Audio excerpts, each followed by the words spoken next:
Okay, so now we know.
Okay, so we're live. We're just looking for some stocks that are moving. Looks like IMPP is looking to move back up.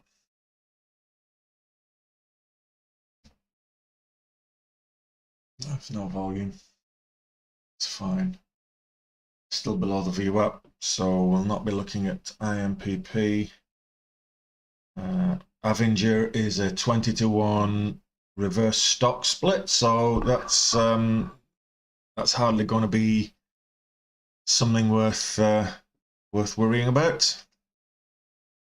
So I'm not going to be trading that one.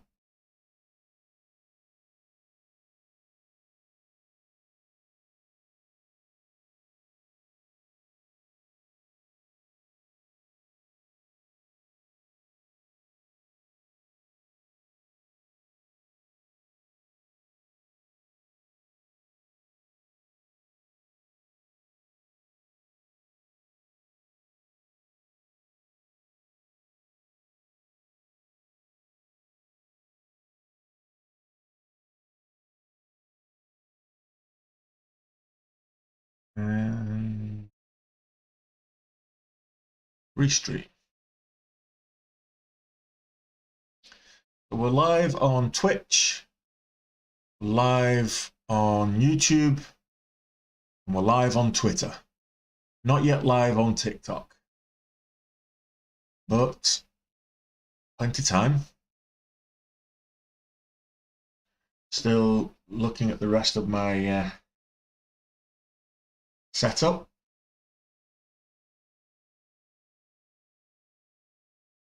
Right, okay, so IMPP is down at 313, so that's a bit too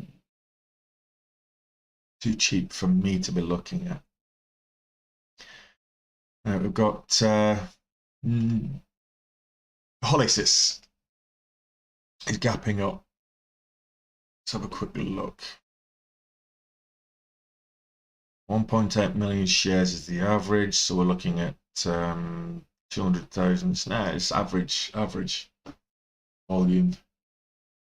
And if we're looking at this, saying is 5% in Tuesday's pre-market. Well, actually, it's not. It's risen 12% in Tuesday's pre-market now, so that's a little bit delayed. But let's have a look at the key data. 52 million share float. If it's less than 100, ideally we want it to be less than 100 million on the float.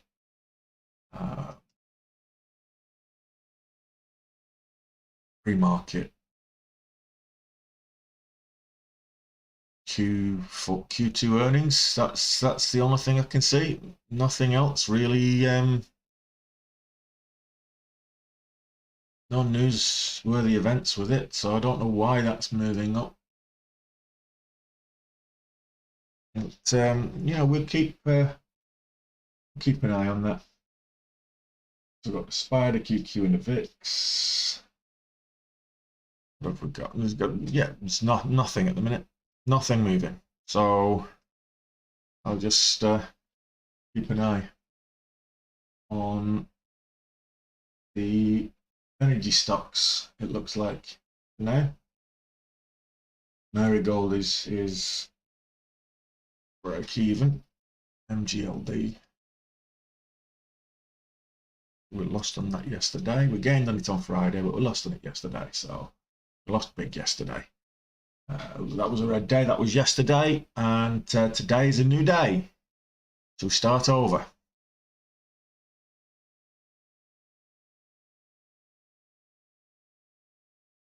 Okay.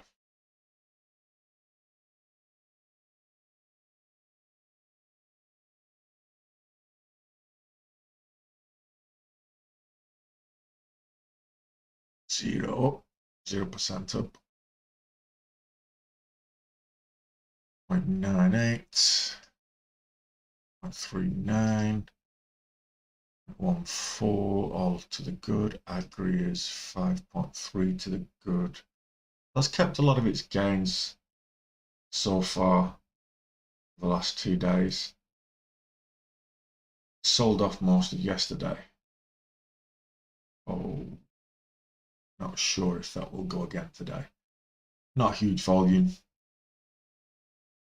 We're just, I guess we're just looking and waiting for some newsworthy events now. May as well see what do we get?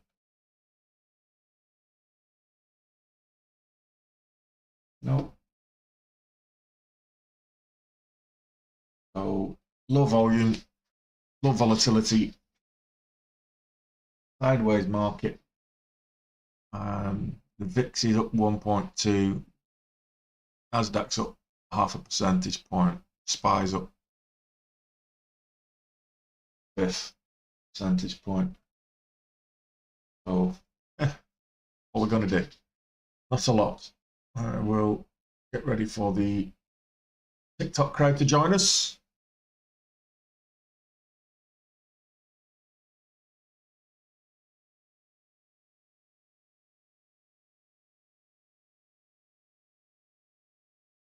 And I will get that ready with my on.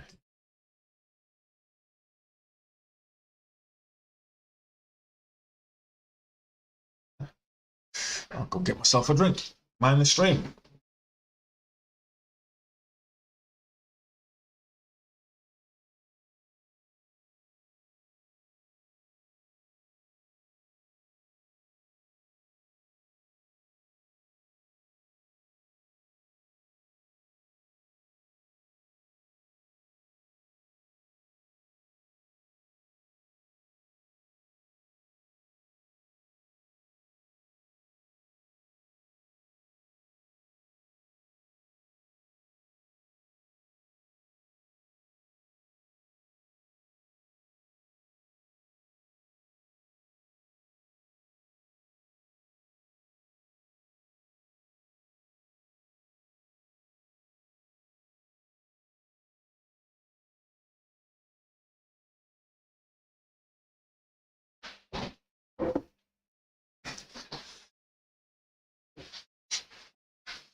And I'm back.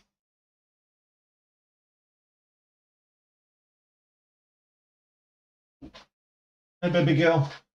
You okay? How you feeling today? You feeling better?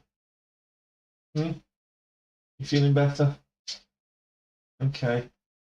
Gonna go lie on the couch? Go and lie on the sofa. Off you go.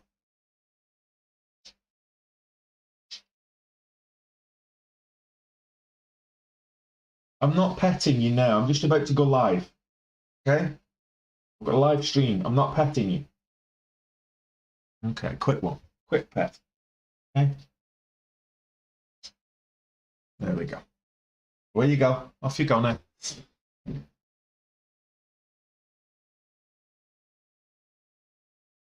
It's better. Bit of light. And he said, let there be light.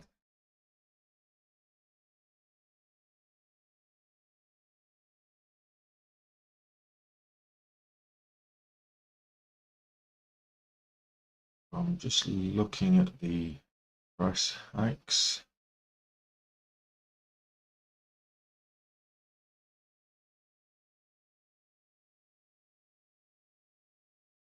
Just adding to signals for any session highs.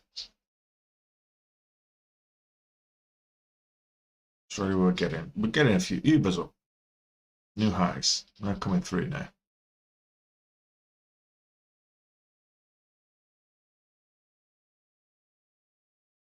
Oh, I don't think you can see that on the stream, but just added the session highs to my signals. Because there's nothing else that I'm looking at. So Policies seems to be the only one. It's all Delta Airlines. What's happening there? GlaxoSmithKline.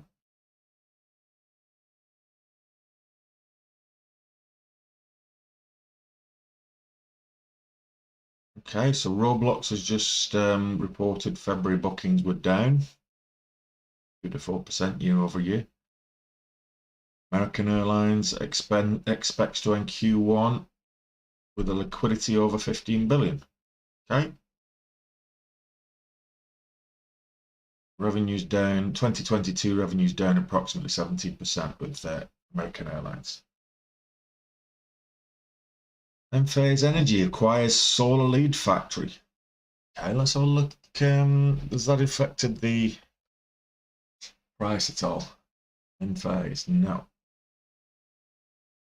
Very low volume. Even with that announcement, nothing moving.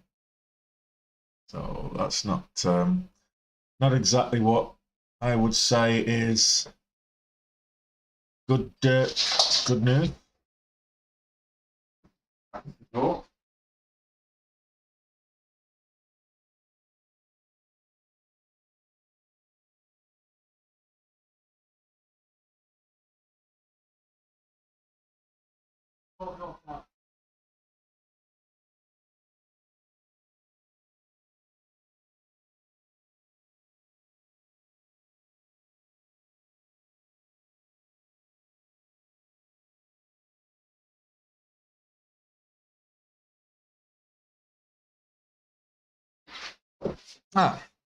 UPS man wanted me to take a delivery for the neighbour that I don't get along with.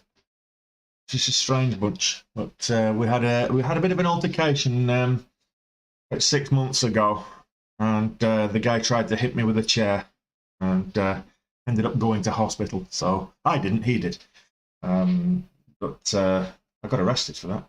Go figure.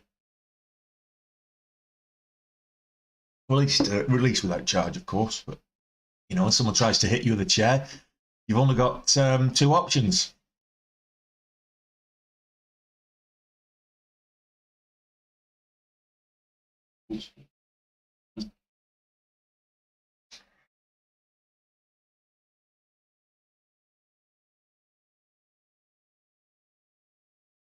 Okay, so now Alan Sundin Designs. Oops. Why oops? What have you done wrong?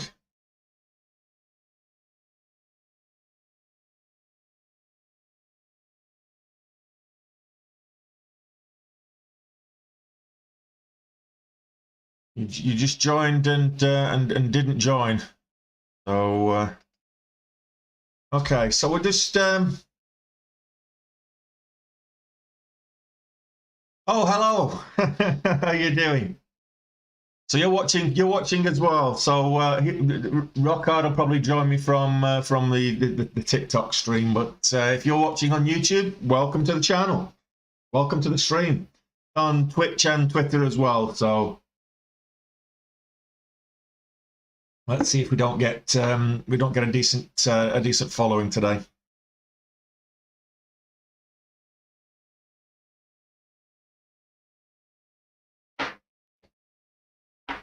Eye mist. When you're staring at screens all the time, your eyes get kind of sore and dry. That's the thing. Oh, well, so everybody, welcome to the TikTok stream. If you can, when you're entering, if you just give the screen like 10, 12 taps, it helps with the algorithm and it pushes out to more people. So appreciate if you do that. We've got a few people joining now on TikTok. All right, okay. So oops in relationship. So you decided to type oops.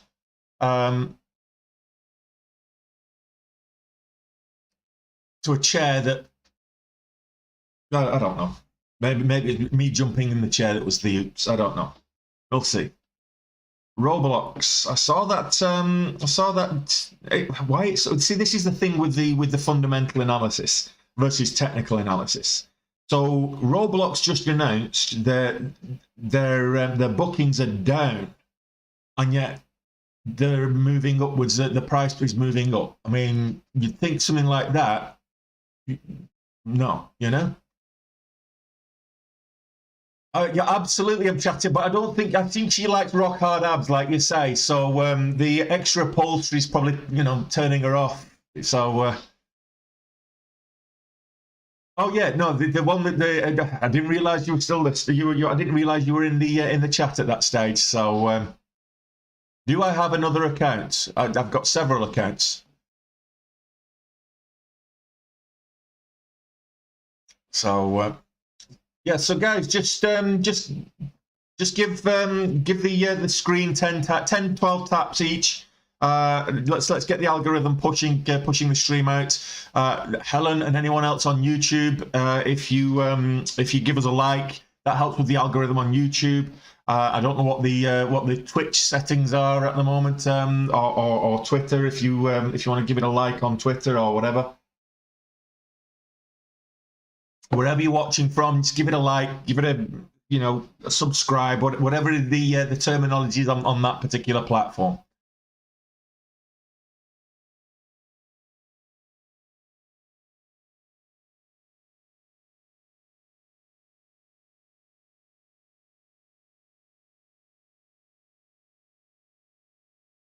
Do I message people to mentor and guide them? No, I don't. No, I don't. So if you're getting, so check the spelling. If it's Hustle with Tony, this is me. If there's another Hustle with Tony trying to contact you, ignore them. They're a spoofer. They're a spam.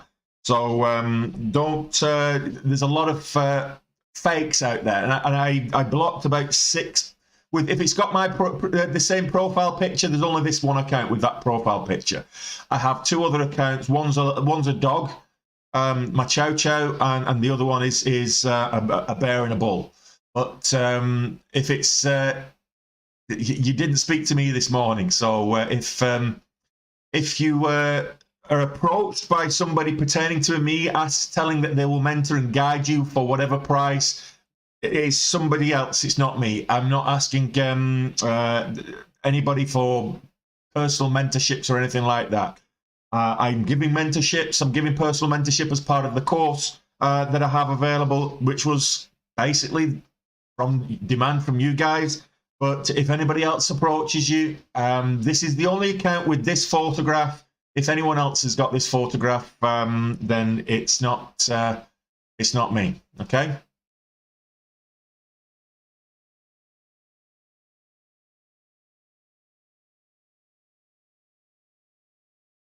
Well, the face and the face. I've got a face for radio and a voice for TV. That's that's what they say.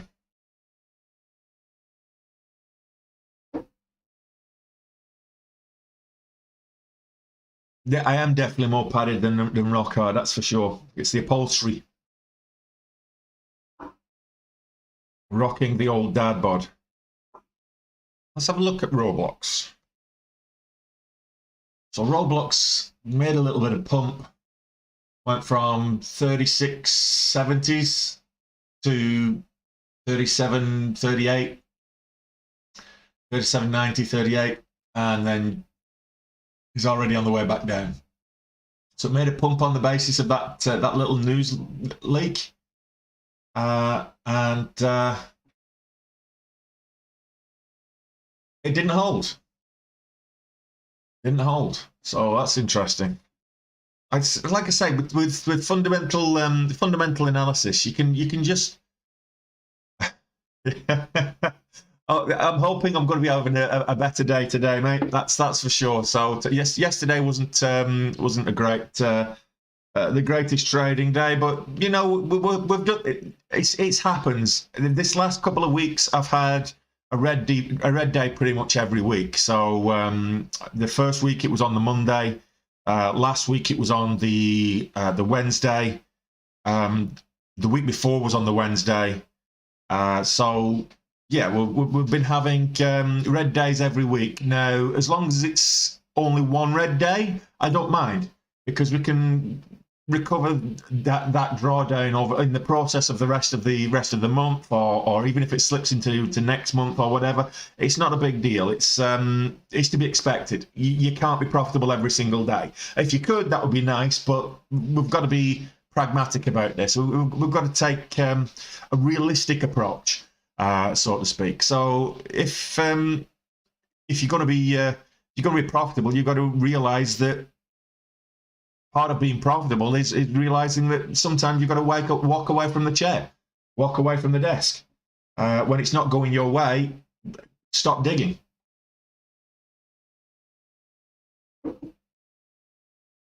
There's nothing moving. The markets are moving sideways, but there's nothing moving at the moment. I'm just AMC's down to 14s.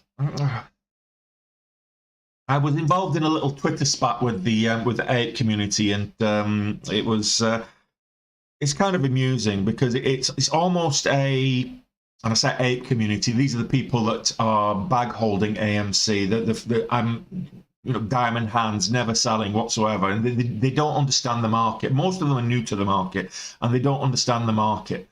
In order for a stock to make a move, there has to be liquidity, and like they say, if it's true that they have 90% of the market AMC, I'll just put this up on the screen. If it's true that they have 90% of the shares, 90% of the float, and they're not selling, so they're just holding, that means there's no liquidity in that market, which means there's no there's no volatility. So they're not going to get a squeeze, because there has to be a buyer for every seller, and there has to be a seller for every buyer. It's a zero-sum market. So it makes no sense to me that just buying and holding when you're in, you're down 10, 15, 20 cents a share, and then when somebody says that the squeeze was last year, you're holding on out of desperation than anything else.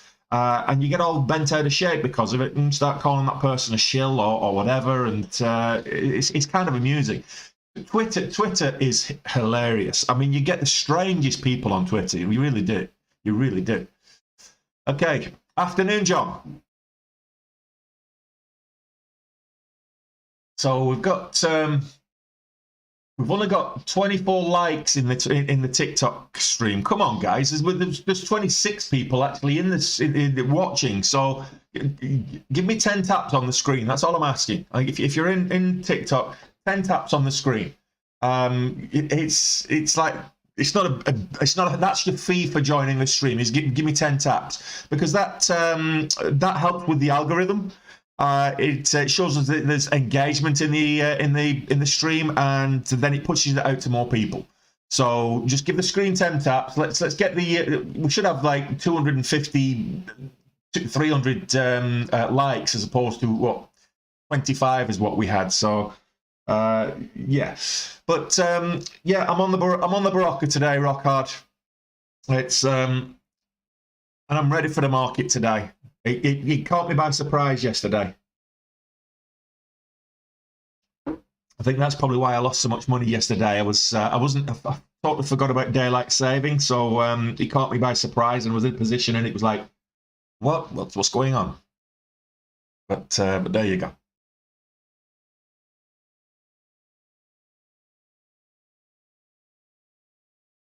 Swatty Watty, that's an unusual, that's a funny name, as it were.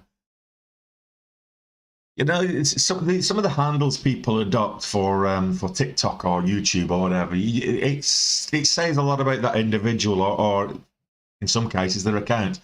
I get so many when I first start the stream, so many people just trying to join the stream as a guest host, and most of them are, it's like double X Sophia double X, or you know, lick me lady triple X, and you're like, well, I know what the triple X is for. That's not the kind of stream that I want here, you know. But I'll end up getting banned by TikTok, and I've already had two community guidelines strikes and a couple of videos moved. And I'm like, I don't even know what community guidelines I've broke with those videos. They're very innocuous.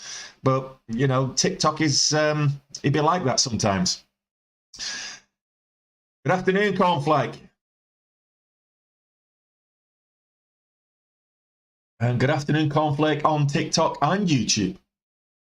So I think you're going to have to be, you'll be like a lizard. You're going to be one eye on the tube and one eye on the tickety talk, and whichever one. So you'll get to see me actually doing it on the tickety talk, and you get to actually see the desktop that I'm doing it on the tube, I guess. So yeah, either which way, it's it could be interesting. So let's just watch for some action.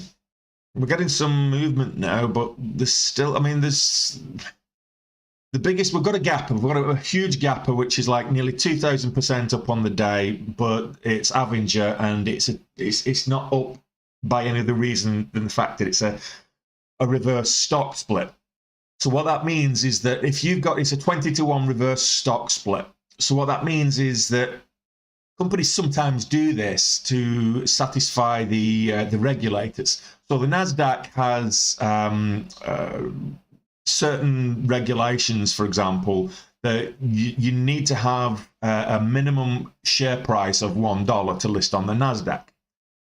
So when they fall below that, they're given some leeway to then get back into the $1 threshold. But if they keep falling below that, it becomes a bit of an issue. So what some companies do is what's known as a reverse stock split, which is that in this particular case is a 20-to-1 reverse stock split, which means for every 20 shares that are out that you own, every 20 shares that Avenger have out in the market, they will be replaced by a single new share containing the same level of equity in the company. So essentially what they're doing is they're reducing the share size in the market, they're reducing the size of the float by 5 times over. So by, you know, effectively 20-to-1 is the result of that. So if you have 20 shares, you get 1 share, but the actual value of your holding remains the same. And as a result of that, the share price increases 20-fold. So if, for example, it was 10 cents and they do a 20-to-1 reverse stock split, it then makes it $2 a share. So in this case, it was probably about between 15 and 20 cents, because it's currently about 17 cents, if we say. It's currently $3.55 a share. So 20-to-1, a 20th of $3.55 is about 17 cents. So that's why these reverse stock splits do. And then the algorithm on the scanners looks for yesterday's closing price, doesn't take into account the fact that there's been this consolidation of shares and consolidation of equity. It looks at yesterday's closing price per share, and it looks at what it's trading at today. So that's why it would look as if it's, you know, 1872% up on the day, and in reality it's actually not. It's probably trading pretty much the same. If I look at the if I look at it on the actual chart here, it's actually trading down. It's actually trading down on the day. So it's very similar to what it was. No, it's about level, just down on the day. So it's just level. But that's because it's a stock split. So that's a reverse equity reverse splits. They are in the penny stocks. They are in the very low cap stocks. You don't tend to get a lot of that in mid and high cap stocks. There's just no need for it. But when you're getting, it usually happens with. So John's asking, are those reverse splits common? It's usually only when the stock falls below $1 in value. And usually if it keeps falling, so they get a bit of leeway. The companies get a little bit of leeway from the likes of the NASDAQ, for example. They were like, okay, in February, your stock share price fell to 90 cents. So you've got till the end of the year or something like that, or you've got till the end of Q2 to get back above $1. Otherwise, you get delisted from the NASDAQ and you end up having to go back to, the pink sheets or the over-counter sheets or whatever. So as a result of that, if they can't increase the value of the company fundamentally, what they'll do is they'll artificially increase the share price in order to stay listed on the NASDAQ. It's not increasing the market cap of the company at all. It's very easy to spot because you see this this kind of pattern here. The share price jumps, but it's the equity stays the same. And that's why. So if you're getting something like Avenger, I always say Avenger when I see that because my very first car was a Hillman Avenger when I was 18 years old. So if you look at this, we can see that it looks like it gapped up to 24 and then came straight back down, but it actually hasn't. If you look at the news here, it says it's up 10%. It's actually breaking even right now. You can see on the news that it says the Avenger shares trading pre-market with effect of a 1-to-20 reverse split. Okay, so a reverse stock split.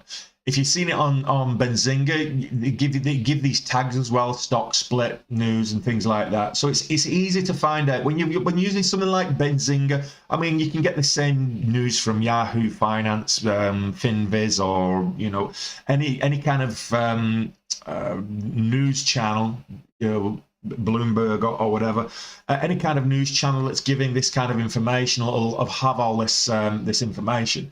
But what you can see here is that the actual price, the up on the day, but by how much, and you're like, well, hang on a minute, that doesn't look right. So then you look at the news and then you find out, okay, well, now I understand why it looks like it's up 1800%. When it really isn't. So it looks like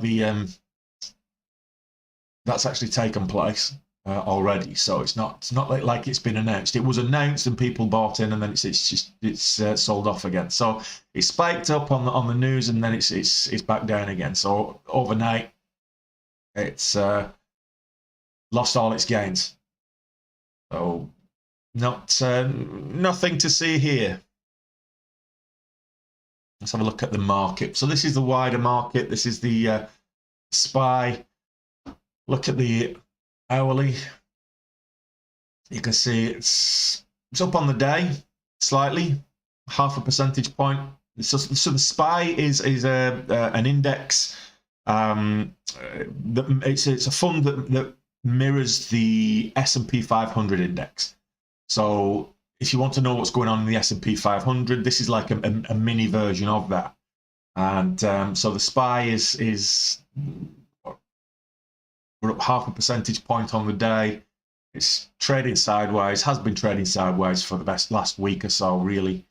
It's been up a percentage point, it's been down 0.5 percentage point, whatever it is. So it's ranging around the 425 area, 424 to 425. It's ranging about this area, yeah. So no real movement. It's still in that correction area. as opposed to it being a bear market or a recessive market, I would say it's still in that correction, the area of what could be deemed as a correction from the highs back in November, December. If it did continue falling, then we might see people saying that well, actually we're way down. I mean, we're back to what, July levels now. So we've kind of lost 9 months of value off the market. It's when we get a whole year's worth of value knocked off the market, that's when I'll start to worry. Well, I won't worry. I'll just I'll wait for the bottom to bounce. The thing is, if you're investing long term in the markets, they always rebound at some stage. So it's just a case of batten down the hatches, either buy at a discount and average down, and you know, dollar cost averaging, and you're just holding long term. It's if you are looking to retire next year, or you're looking to retire later this year, and taking a pension, for example, then it could be problematic. But usually, by that case, you've got enough to survive this kind of blip anyway.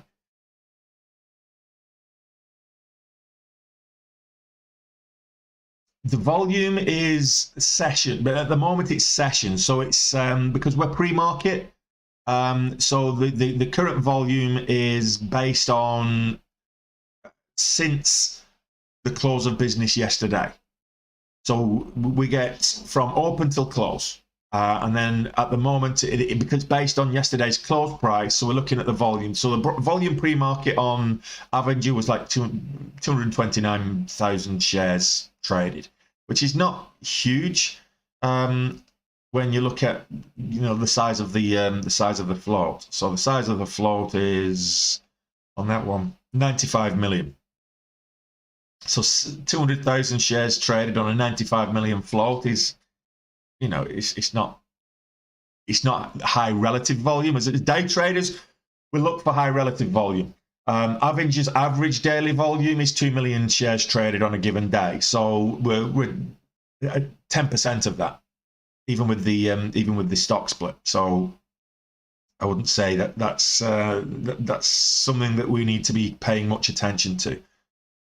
Right now, GitLab has just hit the scanners on very low volume, so I'll keep an eye on that. I'll have a look at the news catalyst on GitLab. Pull this up so we can all see it. So GitLab, your data. It's an 11 million float. Quite a high short interest. We're looking at like 38% shorted. So that's a lot more than AMC. So this is what cracks me up about the AMC brigade that I was talking about earlier. They're talking about, they don't understand the difference between utilization and short interest and short float. So this has got a short float, which is 38%. So that's the percentage of shares available in the float that are actually shorted, the borrowed to short. If it's 100% utilization, that's the borrowed shares that are actually being shorted. So that's slightly different understanding. And they say, well, because they've got 100% utilization, it's 100% short interest, and it's not. It's like 20% is AMC, and this is a much more likely candidate for a short squeeze. Now, what's the news on this? GitLab. Okay, so we've got a couple of analysts are giving ratings on that. Q4 earnings call. Q4 earnings, good Q4 earnings results. So that's potentially why we've got GitLab from last night. GitLab trading higher today is good Q4 earnings results. So that's currently up at 14%. So it's very low volume. If I look at GitLab, it's not a setup for us just yet because of the volume. If you look, look at how many trades in total today, we can see 658 trades, and that doesn't take into account how many shares were traded in those trades, but there's 659 transactions taken place. since close of business yesterday, and that's not a lot. That's not a lot at all. If I look at the volume here, the volume bar is 58,000 total. So we're looking at 58,000 shares traded in total, and it's not typically the average on GitLab is 1 million. So we're way off that. So it's nowhere near high relative volume, which is what we're looking for. So as day traders, we look for volatility and we look for high relative volume. No, so sometimes it depends on. So this Cornflake's asking, why are some stock volumes so high pre-market? And the swift answer there is because we get a lot of news catalysts come out pre-market very often.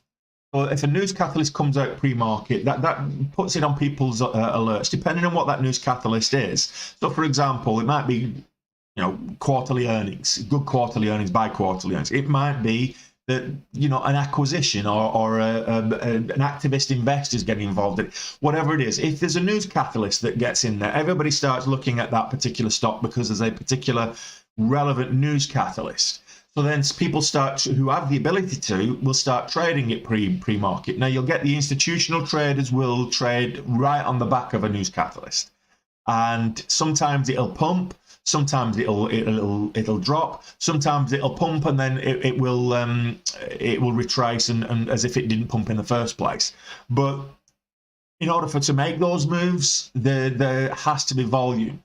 And it then depends on the sentiment, the market sentiment on the back of that catalyst as to, is the volume pumping it up and putting it into a trend, which is what we want. We want to go in, enter into a trend, and then other people start jumping on the back of that, and you get the snowballing effect. Or is it just people that are trying to be opportunistic and getting with a kind of a pump and dump?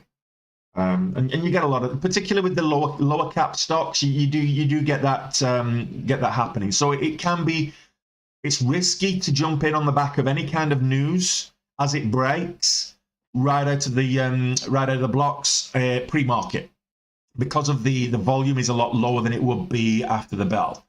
At least after the bell, if you get a good news catalyst and it starts to move, everybody will see that, and everybody will actually react to that news catalyst and react to the momentum of that particular price action. So unfortunately, we're pre-market right now, but you don't get as much volume pre-market. When you do get good volume pre-market, there's usually a reason for it. Which is why when I'm setting my scanners, when I'm looking at building my watch list, I'm always looking for good pre-market volume. It doesn't necessarily have to be higher than the average day's volume, but relatively speaking, it has to be high volume. So I'm looking for good pre-market volume. I'm looking for something that's gapping up at least 14%, ideally 15% or above. Something that's exhibiting a trend. If I've got that, and then the price range, of course, ideally between kind of $4 and $30. And if we've got that, then it's worth taking note, and that's why we look at what is the catalyst. Is there a catalyst? If there's no catalyst, I always kind of I'll keep an eye on it, but I'll always view it with a little bit of suspicion. Why is it gapping up the way it's gapping up if on zero news? So then I'll look back a couple of days to see if there was any news that's been released a couple of days ago and maybe had a delayed effect in terms of market sentiment. And if sometimes that does happen. And a typical example of when that does happen is with the IPOs. You can get an IPO and it can hit the market. You'll get a little bit of volatility on the first day, and then it kind of trades sideways for a couple of days. And then all of a sudden, the volume just pumps into that particular stock. And a number of reasons for that is that, a lot of people, it's new to the market. A lot of people don't know about the stock, or they've never traded it before. So they're reluctant to jump in it and start trading from a retail perspective. So IPOs can have that, delayed reaction to the markets. And sometimes if it's a more well-known company that goes IPO, you tend to see a lot of volatility in the first couple of days anyway. So that's not usually a problem. Okay, let's get back to the Let's go back to the TikTok.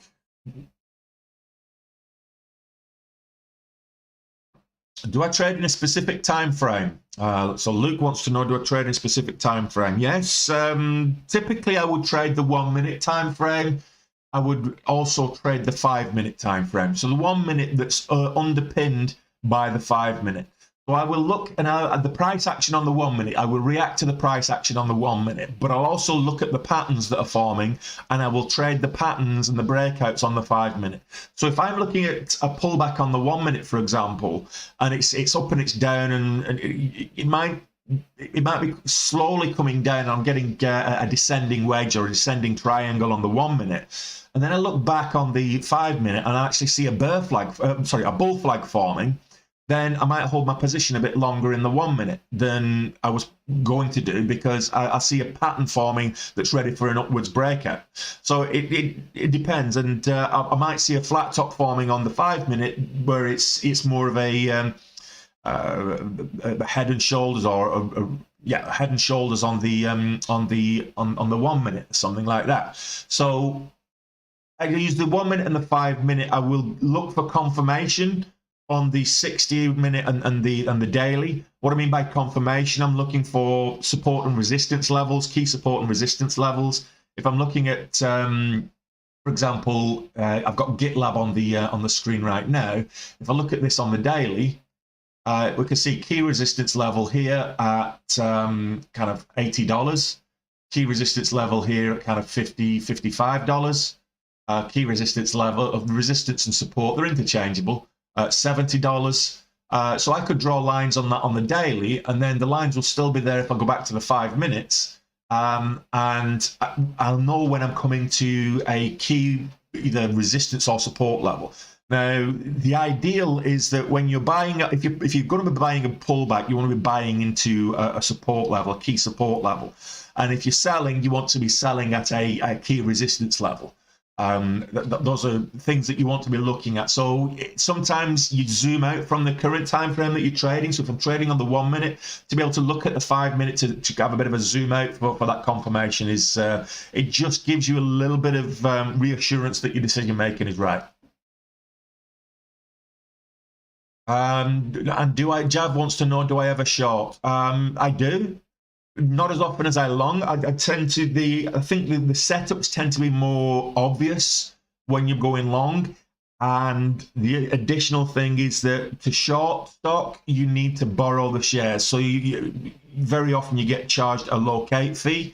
So it becomes more expensive to short stock than it does to go long. So there's a number of factors why my go-to, and as well, the volume tends to be long biased. If you're getting stocks that are in an upwards trend, more retail traders will follow the upwards trending stocks than are following the ones that are actually selling off. So those moves tend to be a bit more predictable, and you get more volume for the follow through. So that's why I am more long biased. But I do short from time to time, and I've got a couple of strategies up on my feed in the playlist, which is day trading tips, which are short based strategies. So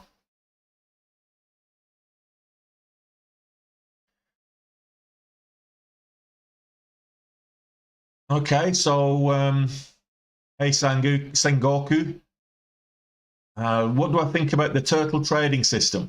I don't think anything about it. I've never used it, so I can't comment.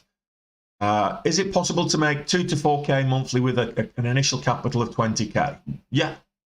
The simple answer to that is yes. So let's just take the lower value of that. What you're saying is that on a monthly basis, can I make 2K with a 20K capital? So what you're saying is to make 2K a month, that's 20 trading days in a month. So you're saying, can I make $100 a day on 20K? Absolutely. Now you can make $100 a day on 20K if you've got a cash account, but if you've got leverage, most brokers will give you 4 times leverage. So 20K equity, 20K capital. Most brokers, if they give you a margin account and allow you to trade with margin, you've got $80,000 worth of buying power there. So with $80,000 worth of buying power, is it realistic to expect to be able to earn and make $100 a day, 5 days a week, 20 on average, 20 trading days a month? Absolutely. I would say that, you know, realistically, with a 20K, there's no reasons why you can't make $200, $300, $500 a day if you've got a good strategy. If you manage risk well and you've got a good strategy, you can do that. Are you going to do that? I'm not saying that you are, because most people don't. Most people lose money consistently. If you look at, there's a statistic from the platform eToro. Now, I'm not saying eToro is a good platform for day trading, because categorically it isn't. But eToro have some statistics with their own traders on their own platform, and eToro say that over 80% of their own traders lose money consistently at a rate of a median rate, which means the average of 36% annually. So they're losing more than a third of their equity every single year.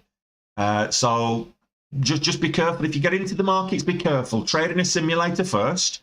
Adopt a strategy. Get good at that strategy. Don't flip-flop and try lots of different strategies.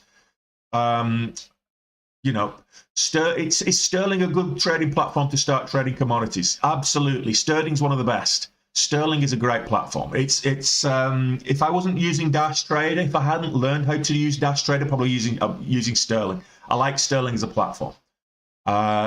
Microwave Dave wants to know what happened to Coinbase. It went to shit after the IPO. It absolutely did. It absolutely did. There's a lot of bag holders still holding that, thinking it's going to turn around.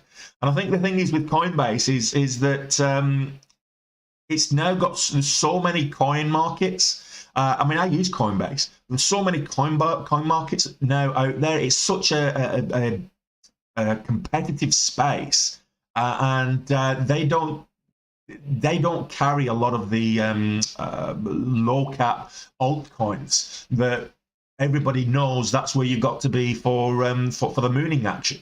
So you know, Coinbase now is whilst they stole the mark, they're in a very competitive space. Can they turn it around and change that? Well, I don't see why not, but I'm not invested in Coinbase. I did trade it when it IPO'd last year, but I'm not invested in them. Poker Kings, is it possible to lose 20K in a day? Are you taking the piss? Are you royally taking the piss out of me? You know, come on, guys. Was anybody on the stream yesterday and watched me lose 30K in a day? So, yes, Poker Kings, it is absolutely possible to lose 20K in a day. I lost 30K yesterday. I lost 28K on the 28th of February. So, you know, yes, is the answer. Rock hard. If I did that, then no one would engage. I mean, the engagement in the chat is good for the algorithm. So if I put the sign up with all the answers beforehand.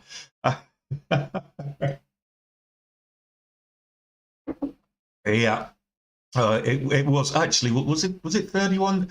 Yeah, it was 30,951 is how much I lost yesterday after we got the charges. So the rock hard, I hate you. You have to remind me. I wanted to start afresh today, and you're reminding me about that.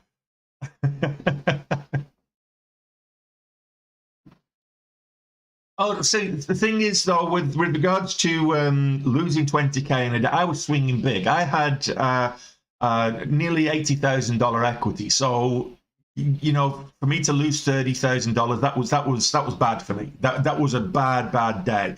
Normally, I will have my daily max loss at 25% of my equity, which is more than a lot of people are prepared to risk. Now, I consider myself an aggressive trader, so I will. If I get over 25% of my equity, I'm giving it back to the market, then I'll stop for the day, because I know that on any given day I can make 25%, I can make 50%, I can double up my money on a really good day. So if I start badly And last week in particular was one of those very choppy markets, but it was highly volatile. It was choppy, but it was volatile. So a couple of days, I went into the red early, but then traded my way back out of that and into a profit. So, you know, great stuff, Cornflake. I'm still on YouTube as well. So as long as good to see you on both platforms. You're making the a good case for being a super fan. So volume is the amount of shares traded. So it doesn't matter about the dollar price, and it doesn't matter how many people are buying. So it's the number of shares traded. So that's the volume. Yeah, no, absolutely, Rockhard. I'm still up 19K on the month. We've still got effectively two trading weeks left, or 2 weeks left. We're on the 15th today. This is now the third week. We've got a day short of two. Hang on a minute. 1, 2. Yeah, so a day short of two trading weeks. So if I go 4 today, 4 then, that's 8 plus 5. So 13 days worth of trading still. So I've gone up to 79,000, 74,000 in profits. So I was up to 79,000 in the same amount of time. So I'm starting from a better position than I did at the beginning of the month. So at the end of the month, I should be over a similar kind of success rate. I should be over 80,000. Doesn't matter either way, as long as I'm profitable. If I have a bad month, but I'm still green. If I only make $5,000 and I'm green on the month, that's $5,000. That's a good month. Most people would be happy with $5,000 a month. So you've got to put it into perspective, and then I can zoom out and I'll say, look, yes, I know this year my goal is $5,000 a day on average. I know that, but you've always got to take a pragmatic approach and zoom out a little bit and say, okay, well, where am I on the year? What's my overall profit on the year so far? And I'm still in good shape. I'm in very good shape. So, coming into March, I was on track for that average of 5. Even though we gave back some off the top in February, we had a really good January. We did 135,000 in January, so the 74,000 on top in February gave us that 10,000 cushion coming into March, or that average 5,000 a day. If we're getting 5,000 a day on average, well, let's say 5,000, it's just less. We're looking at kind of 100,000 a month. That's what I want to be doing. Whether I can do that consistently, who knows? Summer becomes quite difficult, and historically, I believe last summer was good for me, but historically, I believe looking back in past years, the markets are a lot quieter. There's a lot less volume in the markets over summer. So yeah, I mean, there's an opportunity to be able to put. The goal is that I want to be over $1 million in trading revenue this year, and for me to do that, if I do set my goal at 100 a month across 20 trading days on average, that means $5,000 a day. It means not only will I do that, I'll do that with some room to spare. However, I can't go to the markets with the mentality that I'm owed that amount. I've got to work for it, and I've got to recognize that not every day is going to be a good day. Not every day is going to be a $60,000 day or a $102,000 day, which is my best day. Not every day is going to be like that. Some days I'm going to be doing a 20,000 loss, or a 25,000, or in yesterday's case, a $30,000 loss. And a lot of people will look at those numbers and be like, it's monopoly money. How can you keep your head when you lose that kind of amount of money? That's a lot of people. That's their annual salary in one day. And my answer to that is, it's not real money. Until I withdraw it into my bank account, it's not real money. What's your man on Wolf of Wall Street that he said it's fugazi, it's fugazi. It's not real. It's just it's numbers moving from one area to another. It's numbers moving from one account to another. That's all it is. It's fugazi.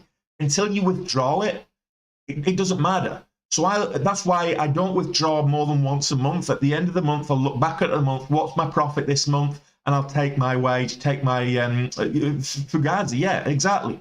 So you take your profits on the month and then start at a reasonable equity level that allows you to trade at a reasonable size using the leverage that's provided by the broker. The economies of scale with the smaller stocks, smaller price stocks as well don't work either. So it's not like someone was like, okay, well, you double up your money 8 times and you're over $1 million off $5,000, and it doesn't work that way. Because in order to double your money, you have to take bigger and bigger size. And to take bigger and bigger size, that means if you let's just say we're working on the same price stock. So I take 10,000 shares of a stock today. Tomorrow I'm going to have to take 20,000 shares. The day after, I've got to take 40,000 shares. If I try and unload 40,000 shares in a low float stock, the price is going to tank. Nobody's going to buy it, so I won't get filled, and the price is going to tank. So it means I'll get such slippage. The only way I'm going to get filled is if it's a market order, and I'm going to get such slippage they end up losing money that way. So you end up, there's a plateau to how much you can actually earn day trading on a daily basis. On an individual account. Now, a lot of prop firms do it in a different way, in that they'll have multiple people trading with multiple accounts on multiple stocks at any one time. So I can only concentrate. I know somebody that can actually do 4 stocks. They've got 4 different montages up, and they're doing 4 different windows. And yeah, fair play to them. I mean, I think they might be a little bit artistic in the way they do it, but that's not me. I'm not Rain Man.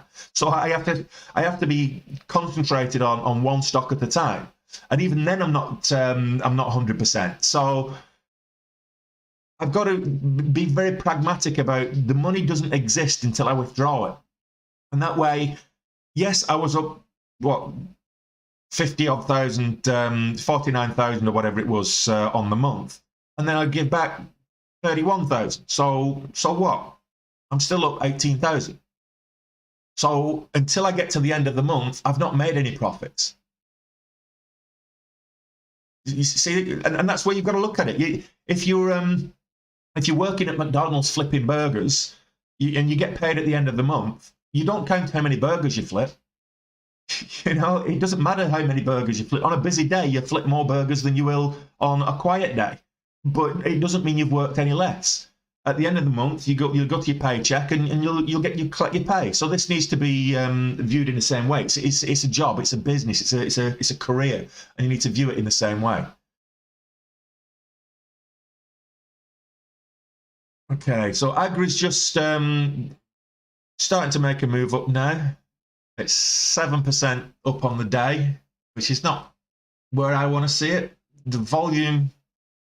You're saying someone said the volume on Agri is huge, 4.3 million. The thing is with Agri, average is 6.8 million. So it is decent volume today, but the range is still a bit choppy. We'll see. We've got this level around 430s, resistance level around 430s to keep an eye on. That was support pre-market. Post-market yesterday, so it's acted as a resistance today, and then after that we're up at kind of 465, 470s. So I'll keep an eye on Agri.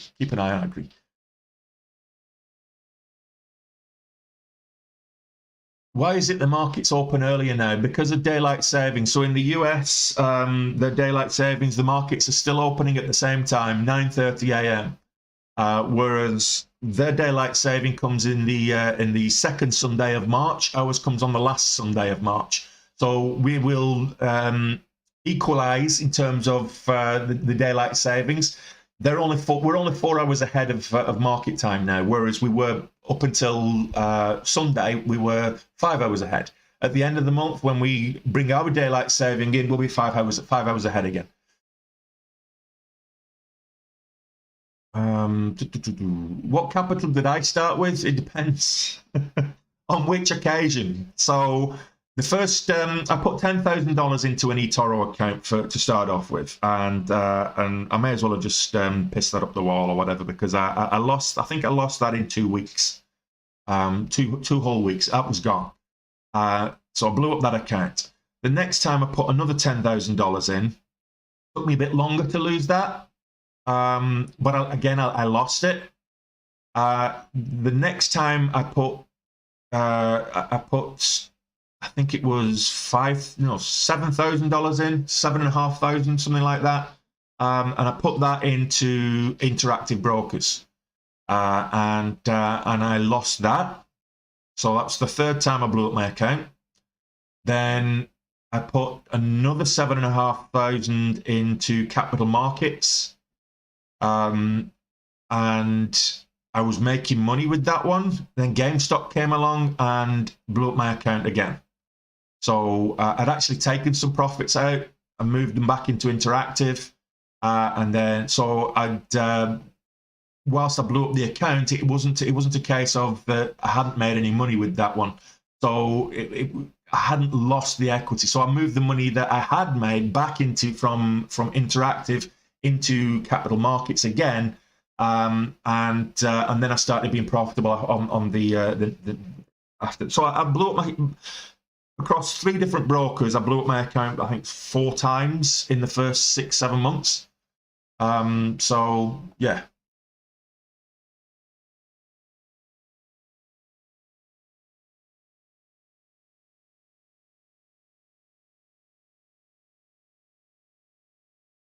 Okay, this is a good question. What makes me one of the 10%? Or as I say, 15%, whatever depends which study you look at, but let's say you're 10%. What makes me profitable when 90% of people lose money?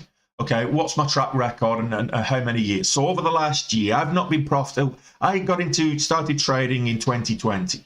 And the first 6-7 months, I consistently lost money, like everybody else, okay? Then I started trading with a strategy. I started looking for incremental gains as opposed to swinging for the fences every single day. And that's one of the big differences, okay? You approach the markets with a gambling mindset, as the majority of people do, you lose money, okay? You've got to approach it like you would being a baker. Or approach your job going into being a baker. If you've come from a sales and marketing background like I have, then you know full well commissions, and this is the way I viewed it, because I've come from a sales and marketing background. I had a 6-figure executive position with a software company prior to getting involved in the markets. So I knew that, yes, my base salary was X, but I didn't make money from my base salary. I made money from the commissions and the revenue growth. And I knew that I wasn't going to swing for the fences on a single deal when I was in sales and marketing. So if I go back to my days when I worked for Dell EMC, I had a customer called Rolls-Royce, a very small engineering company in the UK called Rolls-Royce. I don't know if anybody's ever heard of them. But I was engaged with them, and one year I was getting probably a couple of $100,000 of revenue from them on a monthly basis. So that for me was ticking over. And I managed to win a contract which was worth nearly $16 million worldwide with them. Now that knocked out my targets. It absolutely blew my targets out of the water for that particular. I think we were on semesterly goals at that stage. But I couldn't go into my day job as a salesperson at that time and expect to find a $16 million contract every day. It just doesn't work that way. Or close a $16 million deal every month. You just can't do that. So you look at your commissions on an incremental basis. Yes, you've got a goal and you want to hit your goal, but you break it down into bite-sized chunks. So that's what you've got to approach that with that same mentality with trading. It's a day job. The clue's in the title, day trader. It's a day job. So you break it down into bite-sized chunks. What's my annual goal? What salary let's say I want to make 6 figures, so £100,000 a year, £100,000 a year. So okay, that's $120,000. Now we can work out how much that's going to be. I'm going to have to trade in the markets to get that. So that's going to be $10,000 a month that I need to make in profit. Okay, so that means that on a daily basis, average months, you break it out. You want to take a holiday a couple of times a year as well. So you're going to be trading for 20 days a month on average. So that 10,000 US dollars is then broken down to $500 a day. So that's what you should be looking at. And okay, if my target on a daily basis is $500, then my max loss on a daily basis needs to be what? $250. I can't risk more than $250 on a trade. So then you start getting this max profit loss ratios that you were working for, and then you put a strategy in place that adopts that as part of the strategy. You start working to a disciplined, if you go to work, if you're a surgeon and you go to work, and this is another crap analogy, me and my analogy is another crap analogy, but if you're a surgeon and you're going into the operating theatre, you've got a routine that you follow so that you don't screw up that operation. And it's the same thing with trading. You follow the routine, you follow the discipline of the routine, and you follow the discipline of the strategy, and that's what helps you to be profitable. By mitigating your loss, by reducing your risk, you can mitigate that loss. So if, for example, you've got a 2-to-1 profit-loss ratio, that means you only have to be right half the time. You're just going to still make money. If you've got a 2-to-1 profit-loss ratio, so basically for every 10 cents you make, you lose 5 cents, then you're making, over the course of it, you can have a 50% win rate. So for every winner you've got a loser, you're going to be profitable. That's how you've got to view it with that mentality. If you don't view it with that mentality, if you go in with a gambling mindset where every trade is going to be a home run, you're going to lose. You're going to lose. Every trade you want to step back. And yesterday I swung for the fences. I had a cushion, so yeah, I kind of deviated from the plan because I had that cushion. So yesterday I swung for the fences, and that's the result. And that's a warning to anybody that wants to swing for the fences every time. Base hits, you get in there, you take $100 on one trade, you take $150 on the next, you take another $100, and before you know it, you've made 10 trades, you're $1,500 up in the green. So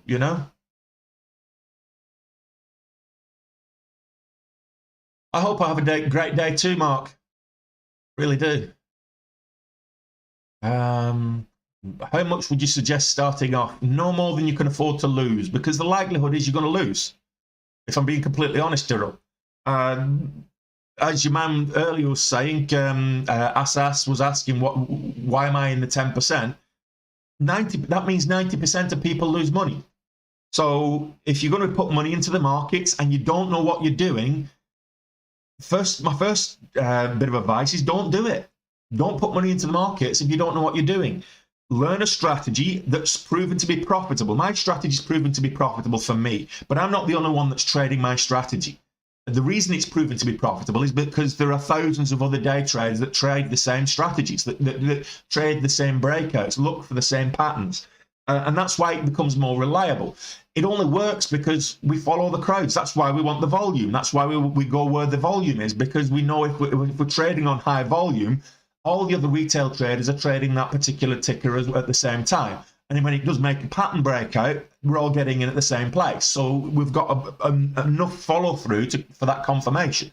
So that's what I'm looking at. So if you're asking how much to get in, until you've got, I wouldn't put any money in until you've got a strategy that's proven to be profitable, not just for other people, but for you as well. So trade in a simulator first. Invest in yourself. Learn about charting, learn about technical analysis, do a bit of get a bit of education on it.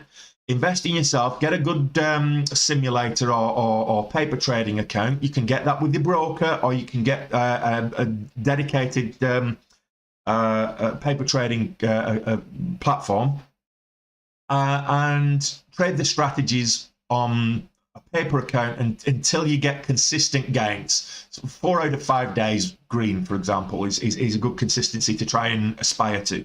Once you've done that in a paper account, then put a small amount in. Put $1,000 in.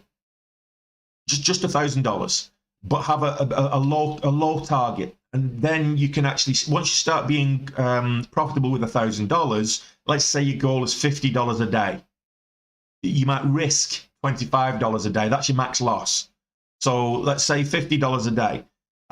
If you're consistently doing $50 a day, or you're consistently losing $50 a day, then you know not to put more money in.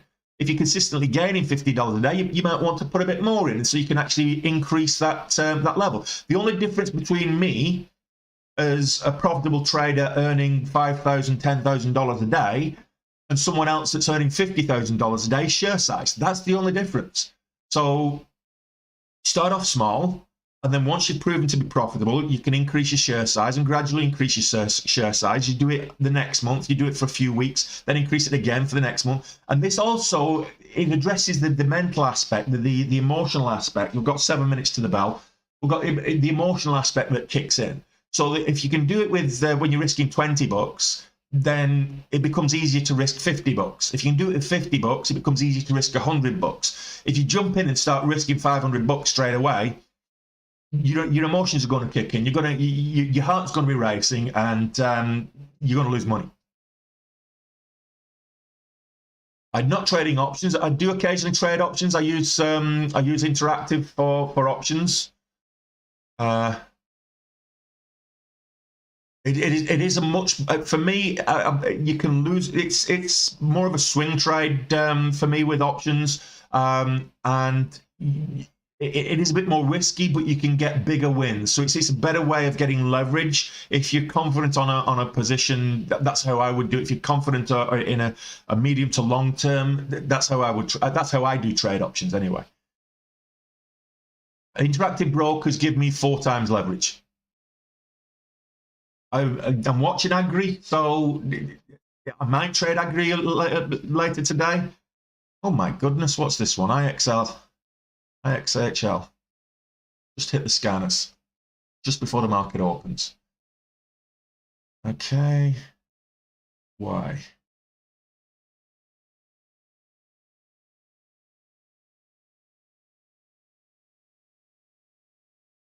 Why is it moving up so much? That's up. That's now up $70, 200%. Why? I'll bring that up. I'll let that resolve and then bring that up. So we're 5 minutes before the bell. Forex versus stocking trading for beginners. Actually, Santa Claus is great at stocking trading. Forex, more than 95% of people lose in Forex. Forex is extremely difficult to be profitable, and most of the gurus that you speak to, there's very few gurus that are profitable with that as well. The majority of people trading Forex lose, and the majority of people trading Forex are reliant on some strategy that's all involving lagging indicators, technical indicators, and it's not profitable at all. So.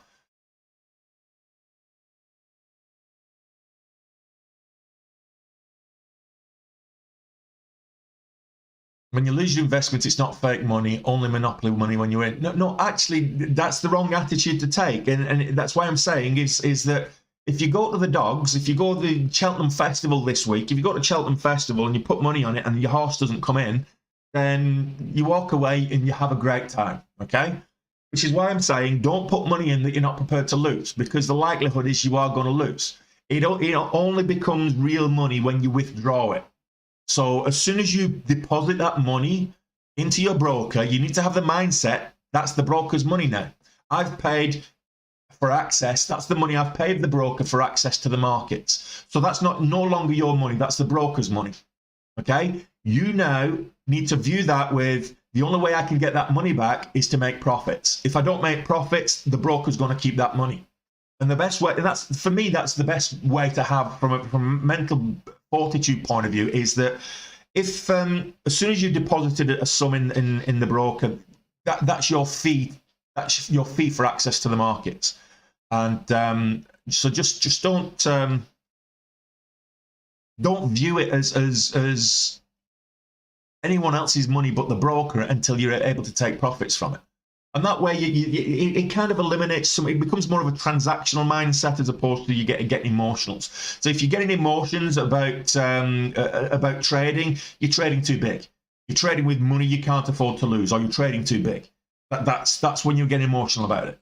So me yesterday, I got emotional about trading Indo, and I traded too big.